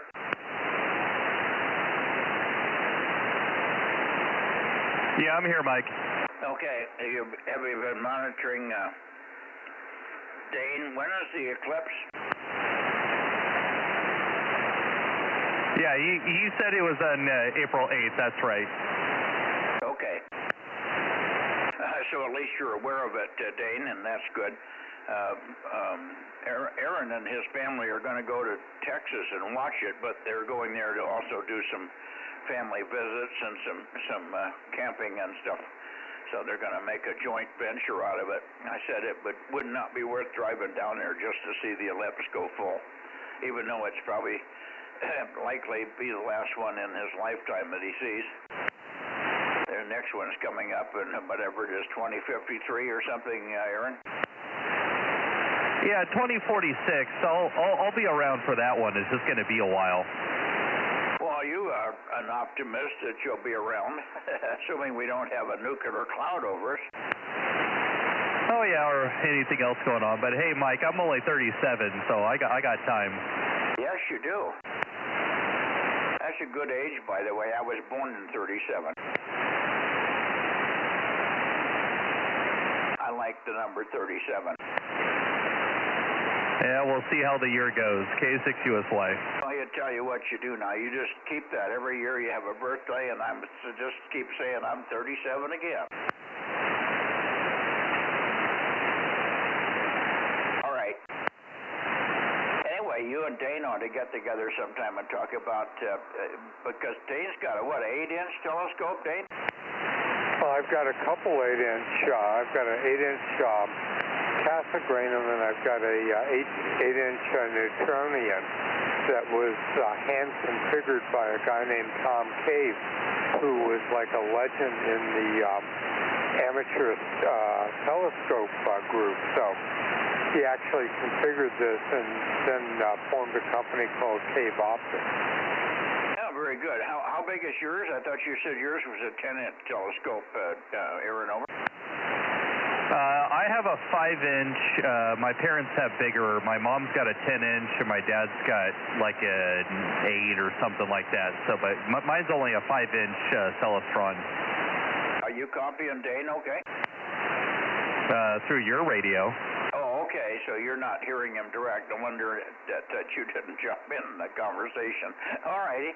Well, maybe when you guys pointed at each other, you could probably hear Dane. He's in Korshkol, but he is in the bowl down there. Over. Well, I got nothing to point. Well, I know, but maybe Dane does. Don't you have a pointy thing, Dane, or is that egg beater? I mean, a hole loop on this band? Actually, it's an inverted V on this band. Oh, on this band. What do you got on 2 meters? You got a band that's got a Yagi up? Yeah, we've got a 9-element on 2 and a, 11-element on 432. Yeah, there you go. Hey, Mike, be careful talking about pointy things. You made my wife laugh. Pointy things? Okay. She must have seen your pointy thing once or twice, huh? Well, we do have 3 kids. I know. I've got a 10-inch, and he's got 8-inch, and all that stuff there, over. I know. It's getting pretty raucous in there, isn't it? Well, the bad thing is my mom's got a bigger one than my dad.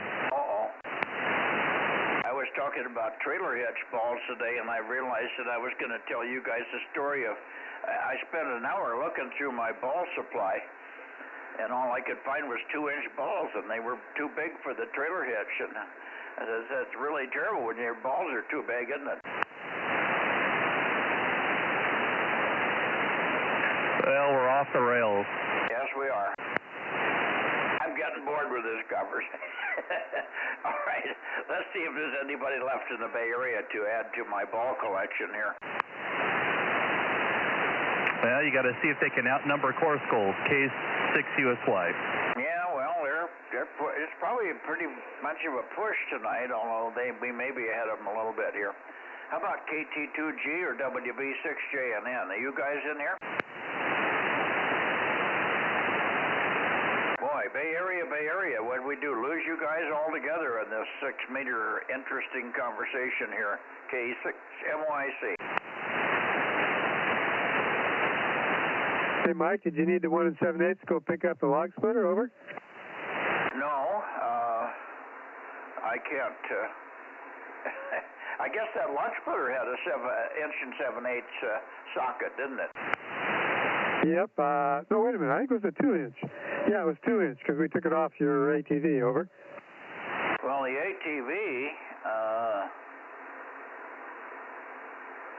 we took a 2-inch ball off the ATV, or I have 5 of them, and they're all in the tack room in the barn. Well, I just remember we took the receiver and the ball together and put it in my truck, so it came off the ATV. I don't remember exactly what size they're, over. KM6SR, over. Oh, it came out of the Polaris, didn't it? Yeah, one in the garage. Oh, they're both in the garage. But the ATV is the little one. That's the Honda Rubicon, single-seater.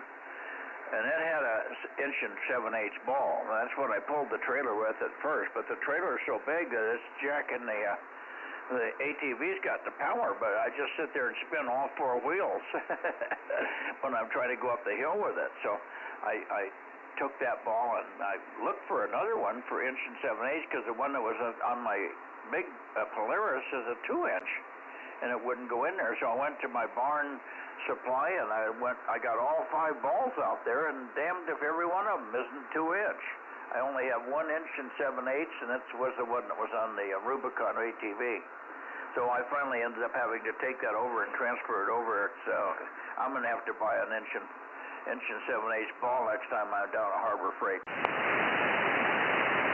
Yeah, roger on that. Anyway, I guess that, yeah.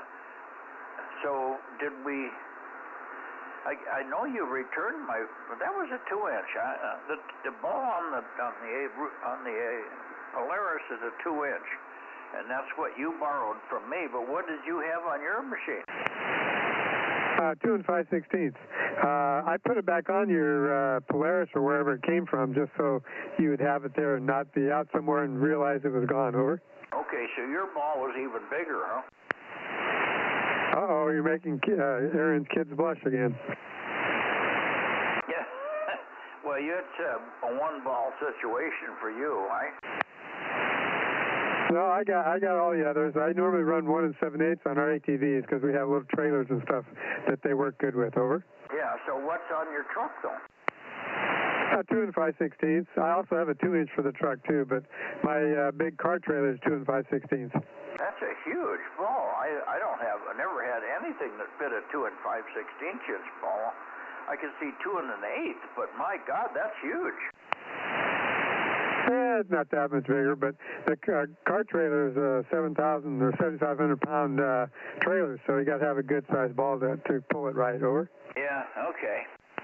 Well, enough talk about our anatomy then. We'll let that go. That's one more try for the Bay Area. KT2G, KB6, WB6JNN, anybody in the Bay Area for 6 meters before we close this thing out and it turns into a 75-meter slugfest. K6MYC Bozo Net. I guess we're done, guys. Okay. Kerry, are you back in the shack? We tried to call you back a couple of times, but you didn't come back. Are you still out there, Kerry? I guess Laura must have needed him. Four-legged heater, over. Hey, Mike, you want to check me in, WA6LOL? Yeah, I could check you in. I heard you actually before the net at about 7:30, but I forgot to write you in here. Good evening. Yeah, hi. Yeah, you were right about those more problems on the 4x13s there than just that power divider. Power divider got about 80% of it, but I went out and I took the lids, the bottom lids off of those little Ballon boxes on those 13 elements, and each one had water in it. And when I got all that out, now they're working right and there's no SWR. I was getting like an SWR when I'd start to elevate the antennas, that water would spill back. So anyway, I just took the lids off the bottom so that the water can get out. So I think that's probably about it. I got the water problem solved just about the end of the range here. Well, let's hope not the end of the rain. I'm not done yet. Yeah, you didn't do well. You got ½ inch. Everybody else is getting 2-3 inches, I guess. We had a hell of a night before last. It rained all night. It pounded. Yeah, that's what I heard. Some areas got lots of snow and rain. Frank had some snow, but it ended up being mush and slush, and it just added up to more rain. He had about 3 inches of water coming down. Yeah, you know, I have to say I was amazed tonight. I heard our exalted ruler and the king of M-squared antennas called a Yagi a pointy thing. Yeah, well, it's a pointable, but it's the best they could come up with. I had a bunch of guys here over the weekend to get a bunch of my logs and stuff, and they came with a big John Deere tractor with a big grabber on the front. It could pick up something about 18 inches in diameter. I call the what do you call that thing? Is that what did I call it? I call it something like that, like something stupid, a pick-em-up thing. And he said, well, we've never heard it called a pick-em-up thing, but it's about what it is. Yeah. Well, anyway, so I guess the antennas are looking in pretty good shape, and I think I told you I've got all the parts for the T-braces and everything. I got all the material and everything, so I'm getting pretty close to start putting stuff together. I have to go out there and stretch a rope around and see where I got a 32-foot clearance in every direction and figure out where to mount the tower and start working in that when I'm not slipping and sliding in the mud. I'm all set to come up Friday, so I'll be there Friday. I will see you. I'm looking forward to that, seeing you again. And I'm going to be in the Bay Area Thursday and then there in Fresno Friday, so it'll be kind of fun. I get 2 nights out in the hotel, so that's going to feel pretty good. So anyway, yeah, and anyway, K6MYC. and the gang, WA6LOL Sonora. Okay, well, my potential ride to the meeting is here. Let's see, Rob, what's the plan for Friday? Oh, I was going to be over at your place. Didn't you remember? Over? Oh, no, I didn't remember. What are you going to be doing over here? Pick you up to go to the meeting. No, I was going to ask you about it, and I forgot last night. Over. Okay. So that is still okay on your agenda? Sure. I have Fridays off, so that should work good. Over. Okay, very good. Well, just give me a heads up on the time you're going to come so I can take off my raggedy clothes. And your other raggedy clothes. Well, that's work pants and stuff with holes in the knees and a jacket with a torn side on it where it hooked on a branch and 60 other things, you know. I don't want to walk into the meeting looking like I need money with a cup. I'll be holding my tin cup and everybody will be giving me dollar bills. And 6RO. Yeah. Hey. What's that profession? There is a profession where they slip dollar bills in your belt.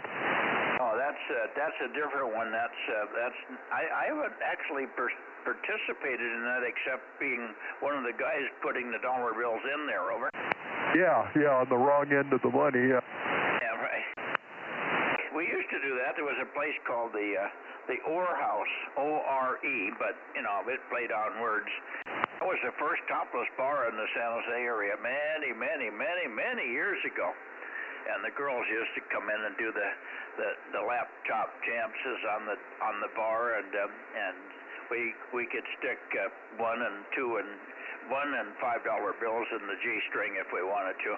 I don't remember doing that, but we did drink a lot of beer in there. Over. Yeah, boy, I went to one of those. I hear you, Ken. When I was 22, and I looked up on the screen, and they had these big. Back in the day, they were projecting up on the screens, and I was a spit and image for one of the porn star guys on there, so I was a popular guy in that place that night. Oh boy, I guess you were.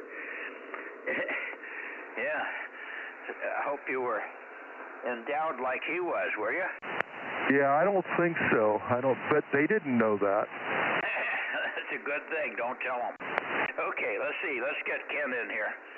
We called you several times earlier, Ken, but I went by you, but I'm hearing you okay, so I won't move if it's okay. And 6RO, Oakley, K6MYC in the Bozo Net. Yeah, I'm at K6MYC and 6RO 835, and I have no balls at all. Trailer hitch, that is. Because you don't have any trailers to haul, huh? That's it. Actually, I think I do have one that I put on the towing bar on my tractor, but I haven't used it in too many years. Anyway, I don't know if I mentioned either last Thursday or last night. We got a new air conditioning system for the house and the shack. It's a mini split, and I'm getting experimenting with it and how it handles everything. It's great in the shack, but the unit in the house is not quite adequate enough to carry the whole thing, so I have to supplement it with my central air. Anyway, it's a great system, and it's supposedly very efficient compared to conventional air conditioners. Over. Well, air conditioning's cool, but they don't heat, do they? Oh yeah, I'm in the heat mode now. It's basically a heat pump system. Okay, well don't go below freezing because the heat pumps freeze up when it freezes. No, that's what I had when the house was built, and I had that problem. It spent most of its electricity defrosting itself in the winter, so I went over to a propane furnace, which I still have. But we just added this new system. I kept the old system. In fact, I still have the 30,000 BTU conventional air conditioner here in the shack for when we do contests in July. But we also added this system. It's got one big variable speed compressor that's outside, and it feeds two units inside, one in the shack and one in the house, that distribute the either the hot air or the cool air. Well, there's plenty of hot air in there from all the guys working the radio, but cool air is another thing. Yeah, well, in the summer we really need it. There are times, you know, if it gets over 100, the conventional air conditioner couldn't handle it. So between the two of them, we could probably exist with 6 amplifiers going in the middle of July. Well, if you didn't run 20 kW on each one of those, it wouldn't be a problem. Yeah, that's right. Yeah, well, I know better. I know you run legal. This capability is what I'm on now, PGXL. It's it'll do over 1,500, but not much. Yeah. What's the brand? Flex, or actually 403A. Oh, okay. Yeah. Okay, well, good. Listen, I'm winding down. I've had dinner here while you guys were talking, and we got on the discussion of trailer hitch balls. And I'm going to have to buy another inch and 7/8 ball because I want one for both of the machines I have. I don't have trucks and stuff anymore, but I do have trailers that need to be pulled around, and all of them, you know, inch and 7/8, even if it may be a little too small for the correct size, it still works around the property here, and it'll stay on without popping off. So I got 5 2-inch balls, and they didn't do me any good at all today. I had to break down and take the ball off of the ATV, as you heard me say. All right. Anyway, let's see who else is in here, if anybody else has any other comments, and then if not, why we can close this thing down and I can go in and sit by the fire and get warmed up again. It's cool in the shack here tonight. I'm in the house, but it's, you know, it might look like it's cooling down outside pretty fast here. N6RO in the group, K6MYC. And WB6GGY. Yeah, go ahead, Phil. No balls at all? Yeah, right. All right, go ahead, Phil. We had you in here earlier. I've got you logged in, but we never got back to you. Go ahead. Yeah, I just wanted to let you know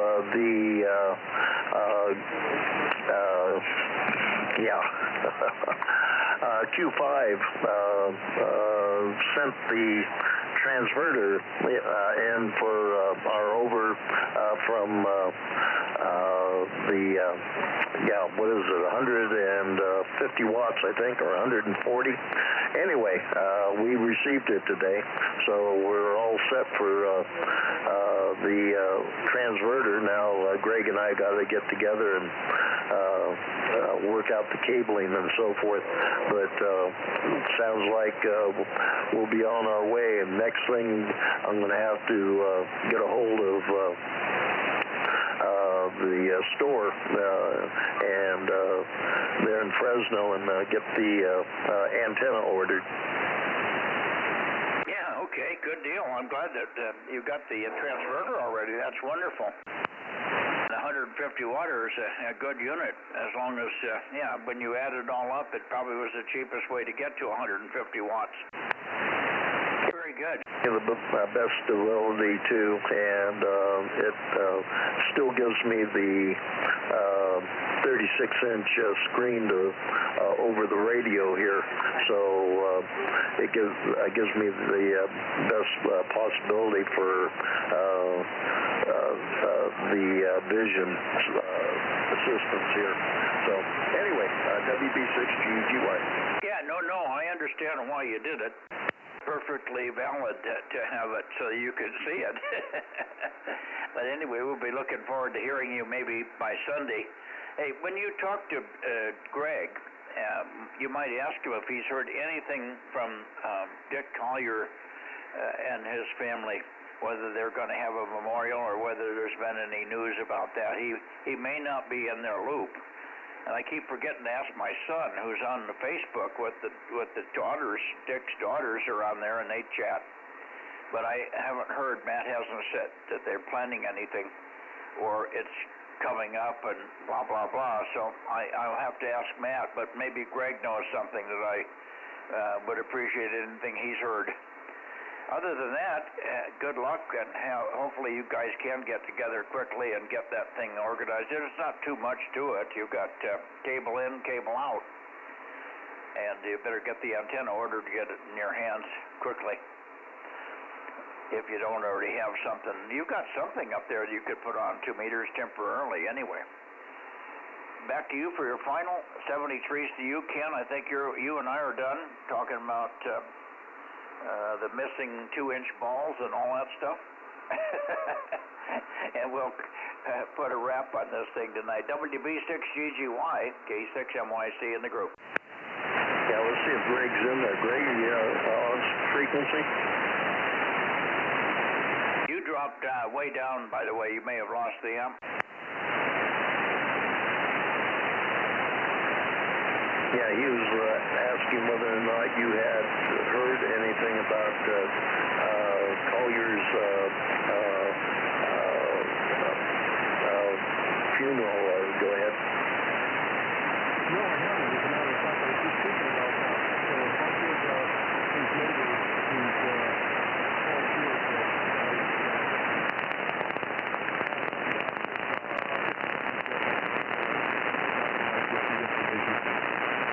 did you copy that, Mike? I could hear him, and I moved the antenna up that way. Good evening, Greg. I can hear you now, but I just got to your direction when you signed. Over. Oh, okay.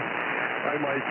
K6MYC, Yeah, I haven't heard anything. Paul Purefoy is his neighbor and the guy that I know, so I'll go ahead and give him a ring tomorrow. I'm sure I've got his phone number here somewhere and find out, and then I'll pass it along to you. So that should work out pretty well for you. So I'll try to get the information soon.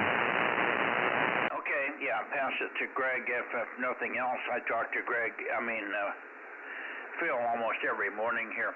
What's your Bozo number, Greg? That's a 1013. Oh. Got it, thank you.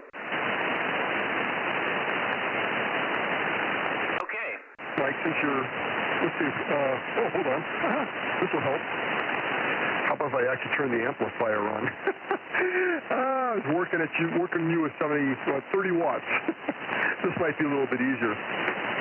I didn't have the amp on. Sorry about that, Mike. Hey, I'm curious what the difference is between the signal that I've got and Phil. We're both running the same antenna, about the same height. We're both running, looks like about, goodness gracious, probably about 800 watts, I think. But I've got a north-facing slope, and he's got a south-facing slope towards you. We were chatting about that the other day, if you remember, Mike. I think he's stronger by a lot, but go ahead, Phil. Yeah, WB6GGY. Okay. Well, all I know is I can copy you even when you're pointed down into a baker's field. So you're still doing a good job up here. Back over to you there, Mike. Are you sure you didn't drop power or something, Phil? How much power are you running? You got the amp on, or did it kick out on you? Yeah, it kicked out on me, and now I'm back on the amp. I was down to just drive power at 35 watts. Okay, well, that's the difference, Greg, for your information. When he's at 35 watts, it's the same signal strength that you have with the amp on. Okay, it's about 13 dB difference, it sounds like. Well, something in that neighborhood. I'm just giving you a rough thing, but there was similar signal strength from you guys. And I was watching the meter as best I could. You were about S2, S3, both of you, over. Now he's about S6, S7. Okay, well, that's sort of what I was expecting. Thanks for doing it, Mike. I appreciate the feedback. Anyway, I know you want to get out there and get going, so we should probably cut you loose. K6MYC, WA6HA. Those guys are up in the snow. The snow is an attenuator. WB6GGY, and good evening. I believe it's Bill there in Sonora. Good evening, GGY. It's Dave. Go ahead, Dave. Oh yeah, that snow is an attenuator. Now those guys are up in the snow. Well, yeah, we got a few inches. But it was only, I think our maximum was about 6 inches here Sunday morning. But it's melting away, thank you. Yeah, I'd imagine up in Groveland you got a few hundred feet of snow up there, don't you?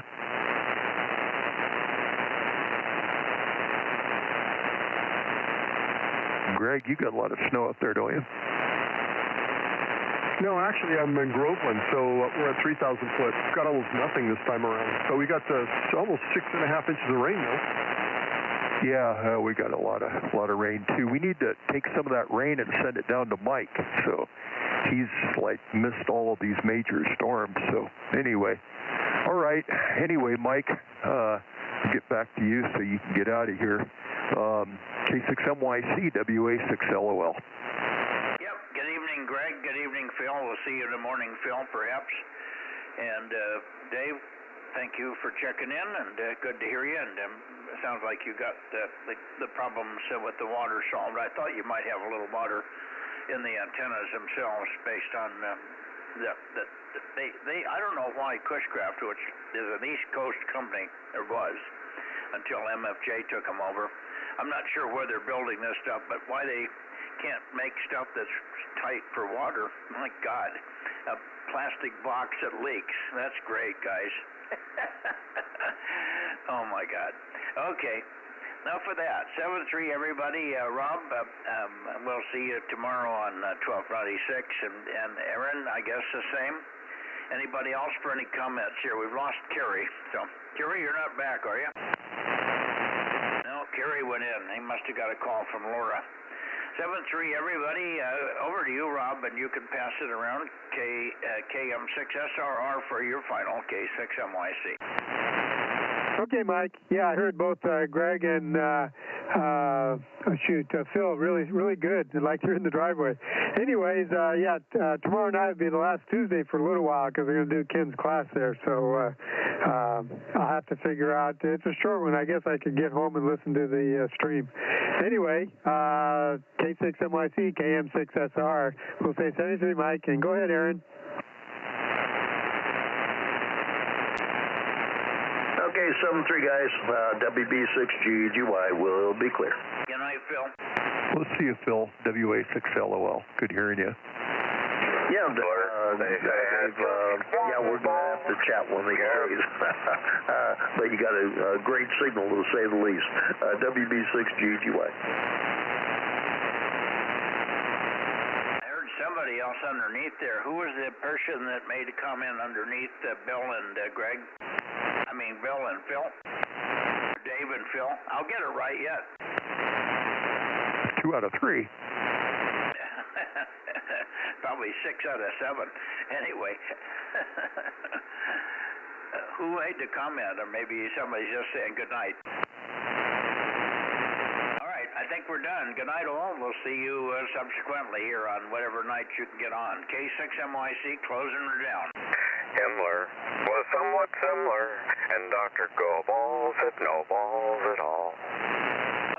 Okay, now I doubled with you at the beginning of that. You better do a repeat. Give us the second act. Over. Really? This is not supposed to be music on ham radio, is it? Yeah. Wouldn't call that music anyway. Well, I didn't hear it, so you got to do it again. Oh, okay.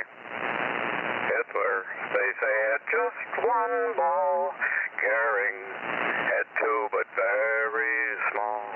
Himmler was somewhat similar, but Dr. Goebel said no balls at all. Who wrote that? I don't know. It was a World War II thing that was going around. Yeah, very funny. I think I picked it up in college. In the 50s. Yeah, right? In the 50s, yes. You and I were into college in the 50s. That's true. Yeah, and 37 is my number, too. Yeah, I know. You and I are tied together at the hip somehow. Good night, Ken. Good to hear you. I'm sorry that Ken Holden hasn't been in here lately to say hello. He's been kind of missing, but he's just got a lot of stuff he's working on, I guess. I thought he was done with that with the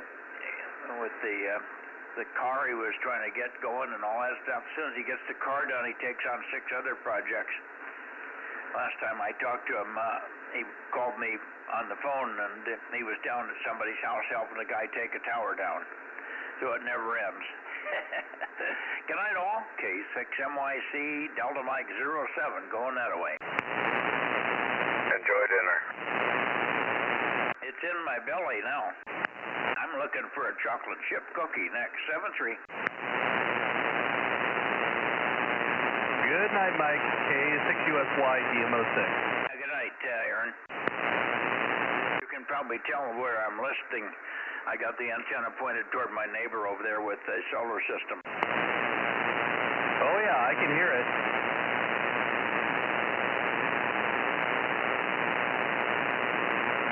We'll just go over there and turn it off. K6USY.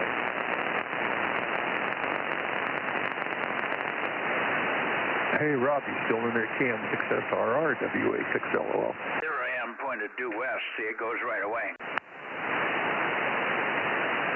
Yeah, Dave, I was turning away from you. Hang on a minute. How do you hear me on this band? Is it as good as 2? Actually, I think it's a little better, man. You're really booming in here, over. Well, I got one of Mike's JHB antennas aimed at you, running about legal limit. We'll say legal limit. Yeah, I'm only about 2/3 legal limit. So anyway, but you're sounding good there, over. Well, thank you. Yeah, I was telling Mike I'm going to be down. I'm going to go into San Francisco Thursday, and I have stuff to do there. And then I'm going to pick up Friday and finish up stuff I have to do in the Bay Area. I'm going to stay out there on the coast, right below where the park, Golden Gate Park, flows into the ocean there. There in the, I think, Sunset District. There's a hotel right on the water. It's kind of not the time of year for that, but I get out there and get in the sand and get a little beach time, and then do what I have to do there, and then I get to turn around Friday and head on to Fresno. So I'll get into the Piccadilly and check in there, and then I will see you guys. So I'm kind of looking forward to that. I got a project I'm going to bring with me and show you, and then also I have to remember to tell Mike that if he burns up any of his ARR amps, I have some. So, yeah, I found out those relays that, I was telling you, that guy, he showed me his relay box, and the relays that he's using on the power end, he's using those CX600s like I had as just something in his preamp line to send it over to 50 ohms so it's not open-ended there when the transmit. But for power, he has these other ones, so he's going to get me the model number of those. But I've still decided I'm just going to bring 2 coaxes down. I feel more comfortable with that. That leaves me some options, too. Yeah, roger on that. As far as Mike needing some AR preamps, it's just a matter of time, haha. Anyway, yeah, you were saying last night you were going to go over to the beach there and then come on down. So, yeah, I'll see if I got, I guess I could bring one of these relays in and so you can see what it looks like there, over. That would be cool. Yeah, I'd like to see what you've got, that especially running power up at 1296 and 450. That is, even harder. You got to have even more relay to handle power up there. So I'm going to have to get my antennas, the 450 antenna and the 1296 antenna, moved from vertical over to horizontal. Don't let Mike hear me say that, But anyway, just so I can check in, because I really don't operate any of the 1296 repeaters. Are all over the place, but there is absolutely zero activity on those things. You can sit there for 2 weeks and never hear one station on, and they're all linked together. A whole 1296 repeater system in Northern California, and you never hear anybody on there. But that's sort of the way it is with a lot of repeaters these days. I grew up in L.A. with 15 million people and one repeater, and now there's 15 million repeaters and one person. Yeah, that's about right there. Anyway, get off of that vertical 1296 and make it horizontal. Over. Yeah, especially Mike could really get after. I got his M² 18 element for 432 antenna up there, turned vertical. So if he confronts me, I'm going to tell him it was a mistake. I mounted it wrong. No. Anyway, I fired up an SDR receiver here because I want to, on moon bounce, EME, I want to do this thing where you can actually, if you bring both your vertical and horizontal signals in off the 4 MX32s that I'll have with, and I use identical lengths of LMR 600, so I'm going to cut them both at 100 feet, and I'm going to try and get them within under an inch of the same length.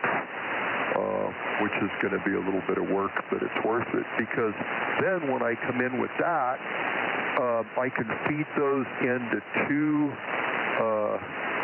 identical SDR receivers and then go into some software that Joe Taylor that developed the new digital for ham radio, JT65 and all those things. He also has a thing where you can then combine these two signals and it's called polarization, adaptive polarization. So you can be vertical or horizontal or anywhere in between. So, which is even better than switching between polarities, because you can get off at 45 and be 3 dB down. So it'd be kind of fun to play with. So I'm going to go ahead and get everything set up like that. So having two coaxes coming down will be good. I'm going to have to figure out something to bring down there for the auction too. Well, it isn't that critical, but I'm sure the guys would like to see some different stuff there. Poor Jim's always saddled with doing that, so he's the one that gets all the stuff and doing it. Anyway, WA6LOL, KM6SR. I forgot about IDing. Over. Oh, yeah, KM6SRR, course gold, WA6LOL, Sonora. Yeah. What the hell was I thinking? I don't know what's gone now. Well, I guess it'll come back to me here. It had to do. Oh, I know what I wanted to tell you. I was telling Ken, kind of getting his okay on it, see how he felt about it, because I know he always does all the speaking and the presentations at the club meetings. I have a friend of mine that lives up in the Santa Cruz Mountains that's written the book on noise, and Jim Brown written all of the cookbook stuff and all for ferrites and how to get rid of where to use them and how many to use on your antennas and your coax lines, and to get rid of common mode stuff, and it fills in the noise on the common mode up there. It goes up and comes back around the bottom side, the top side of your antenna, and back down. It fills in all the side lobes and stuff of your pattern. Kind of screws up your pattern if that common mode gets up there. And so I've got I got 12 ferrites on each 13 element on the EME array, and it's very, very quiet. And then he also talks about where to use ferrites on your switching supplies in the shack, and these USB hubs are horrible noisy things, and how to ferrite those up, and what to ferrite, what not to ferrite. So it sounds kind of biblical, doesn't it? Anyway, I'm trying to get, I'm going to give him a call and see if he's willing to come on up, and maybe I'll get a room there at the Piccadilly with 2 king beds, and he can bunk up with me. Well, it's separate bunks, of course. And and maybe I'll pick him up there in the Santa Cruz Mountains one of these Fridays, and he can come speak at the meeting. That would be, I know that's somebody would, I'll take notes. That guy is really something, you know, and he has engineering background, so he talks all about, you know, what kind of impedances you have to achieve. And you can actually loop your coaxes, and that becomes an inductor, and then you keep it away from your boom because that'll capacitively couple it and sink it to ground, and then you put these ferrites in there, and it's actually a tank circuit. So anyway, he describes all that stuff. And that should be interesting to the HFers as well as the VHFers. Yeah, that sounds like it really would be interesting. Real technical, but I could sure gain something from it, I guess. Especially if you had a handout or something you could have, because that much information at one time is hard to remember it all. And you talk about USB and issues with the calling mode current on that. Aaron had some fun with some USBs he was doing. He had to try a couple different types of stuff and do things different ways, and I think he ended up putting some beads on it. So that would be good. If you're going to do that, we'd like to probably know a little ahead of time. We try to schedule out 3 or 4 different meetings, so we'd have to see when's the best time to work it in. A lot of our presentations can be changed pretty easy if he's got a certain time that works for him. There, over. Okay, yeah. Well, I will give him a call, and I've been kind of busy with the work that I do here, and so it kind of got in the way, but I will do that.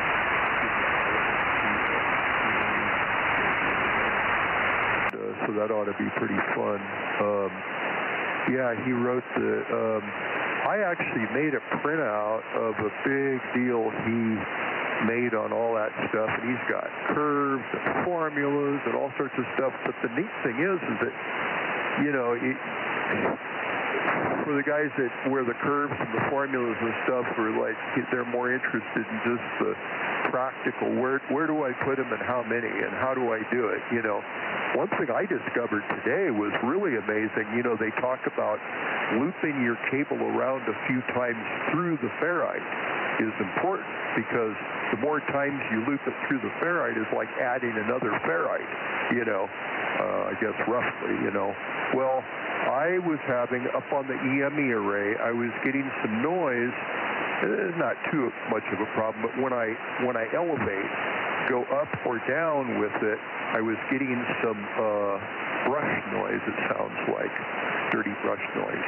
And it's not a real problem because, you know, when the antenna, it's just a moment. When it goes whoop and adjusts every few minutes, you know, you're not really going to lose much there. But it's a little irritating. Well, when I was up on the antenna yesterday working on it, I took my ferrite that I just had up there where it was running straight through both the azimuth and the elevation lines coming down, and I took it off, and I took the elevation only, and I made a single loop through, and I snapped it, so it loops through the thing once. And it totally got rid of the noise, just boom, just like that. And so, anyway, I have to kind of look at a lot of ferrites I put around here. I brought the noise down from when I started over on the other side of the house, 10 dB. And on moon bounce, that's 10 dB is a lot. So, but I can hear almost as well as they can hear me now. So, yeah, I'm going to see if I can call them. Maybe when I'm in the Bay Area, I'll give them a call from out there. I'll have some time on my hands sitting in the hotel room in the evenings and stuff, so maybe I'll give them a call. So anyway, yeah, I'd be really interested in seeing that relay that you have too, Rob. See what is it rated at? Well, I'll have to go look up the paperwork on it. I don't know where the paperwork is right now. It's supposed to be a good high separation for 1296 and 432. So that's what I plan on trying it out on the 1296 first, because that's the preamp that I got. It came in the other day, but it has no power handling abilities at all. So I got to make sure that this these relays are going to do the job, or I'll be like you, buying me a new one. Over. Yeah, I went through amps so fast that I thought, yeah, I think I'm going to go in a different direction, because I could see the learning curve was, I was going to go through 5 more amps before I got up on the learning curve enough to make that. And, you know, part of me wanted to bring down, I really wanted to bring down 2 separate coaxes anyway, because I really like the idea of having both vertical and horizontal at the same time available on the Yagis. So there's 4 of them, and there's, you know, 4 sets of verticals and 4 sets of horizontals. And so having that all available to me down here, especially with that Joe Taylor program, that you know, if you're very careful to keep your signals in phase, you know, which means, you know, the coax coming down's got to be exactly the same length. And 100 foot of RG600, trying to get those exactly the same length requires some planning. That's a project, you know. And anyway, I'm going to end up taping it together quite often to keep track of how long, you know, keep it next to each other. And anyway, and then I'll get that done, and then I'll solder, and I solder on end connectors. So I think I like that better than crimping. I feel better about it. Anyway, yeah, and then you've got the vertical and the horizontal signals, which is for Faraday rotation on the moon, coming down through space, and then as it comes through the ionosphere, K6USY. Electron density is really you can't really predict how it's going to start spinning your signals and how fast they'll spin and how much, and so that's the issue. But if you have this adaptive polarization and bring both your vertical and horizontal down in phase and then through 2 identical SCRs so that you get the same delay on both of them, and then you come out into this software, then you can overcome that Faraday rotation, which is a big thing. So the fade off the moon is all polarity rotation. So anyway, yeah, it'd be pretty exciting. So yeah, I'm looking forward to seeing you and Mike and getting down there and seeing that relay and stuff. And then I'm going to bring a few things. I might bring down a Yagi. I've got some 900 megahertz Yagis that might be interested to some people. I've got a ton of them. So I might bring one of those down for the raffle thing. That first night down there, I think that was rigged. I won everything in the raffle. Well, we like to treat new members really good. So, yeah, I've got a 900 megahertz antenna I got in one of the raffles, and I don't have a radio for it, so, but I do have the antenna. Over. K6USY. There's Aaron. You got something, Aaron? Go ahead. Yeah, I just, we're coming up on 10 o'clock, so I was going to bring the stream down. You guys can keep talking, but those of you listening on YouTube, I'm going to bring the stream down here in a couple minutes. K6USY DMO6. Okay, sounds good. You got a copy on that, Dave? Yeah, I did. I'm going to, before you run it down, let me get over there and listen to it. Hang on, I can't do 2 things at once, so I'll be right back. I'm going to bring up YouTube. Where the hell is the YouTube thing on this thing? God, I got too many screens, too many buttons.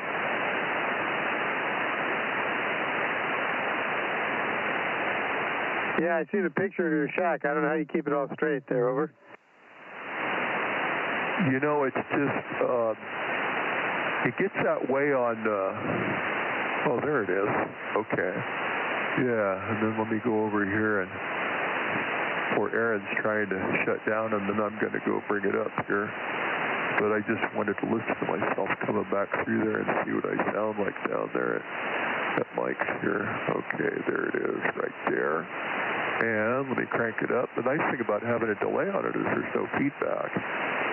Okay. Why don't I hear myself? Oh. Huh. No, speaker weaker.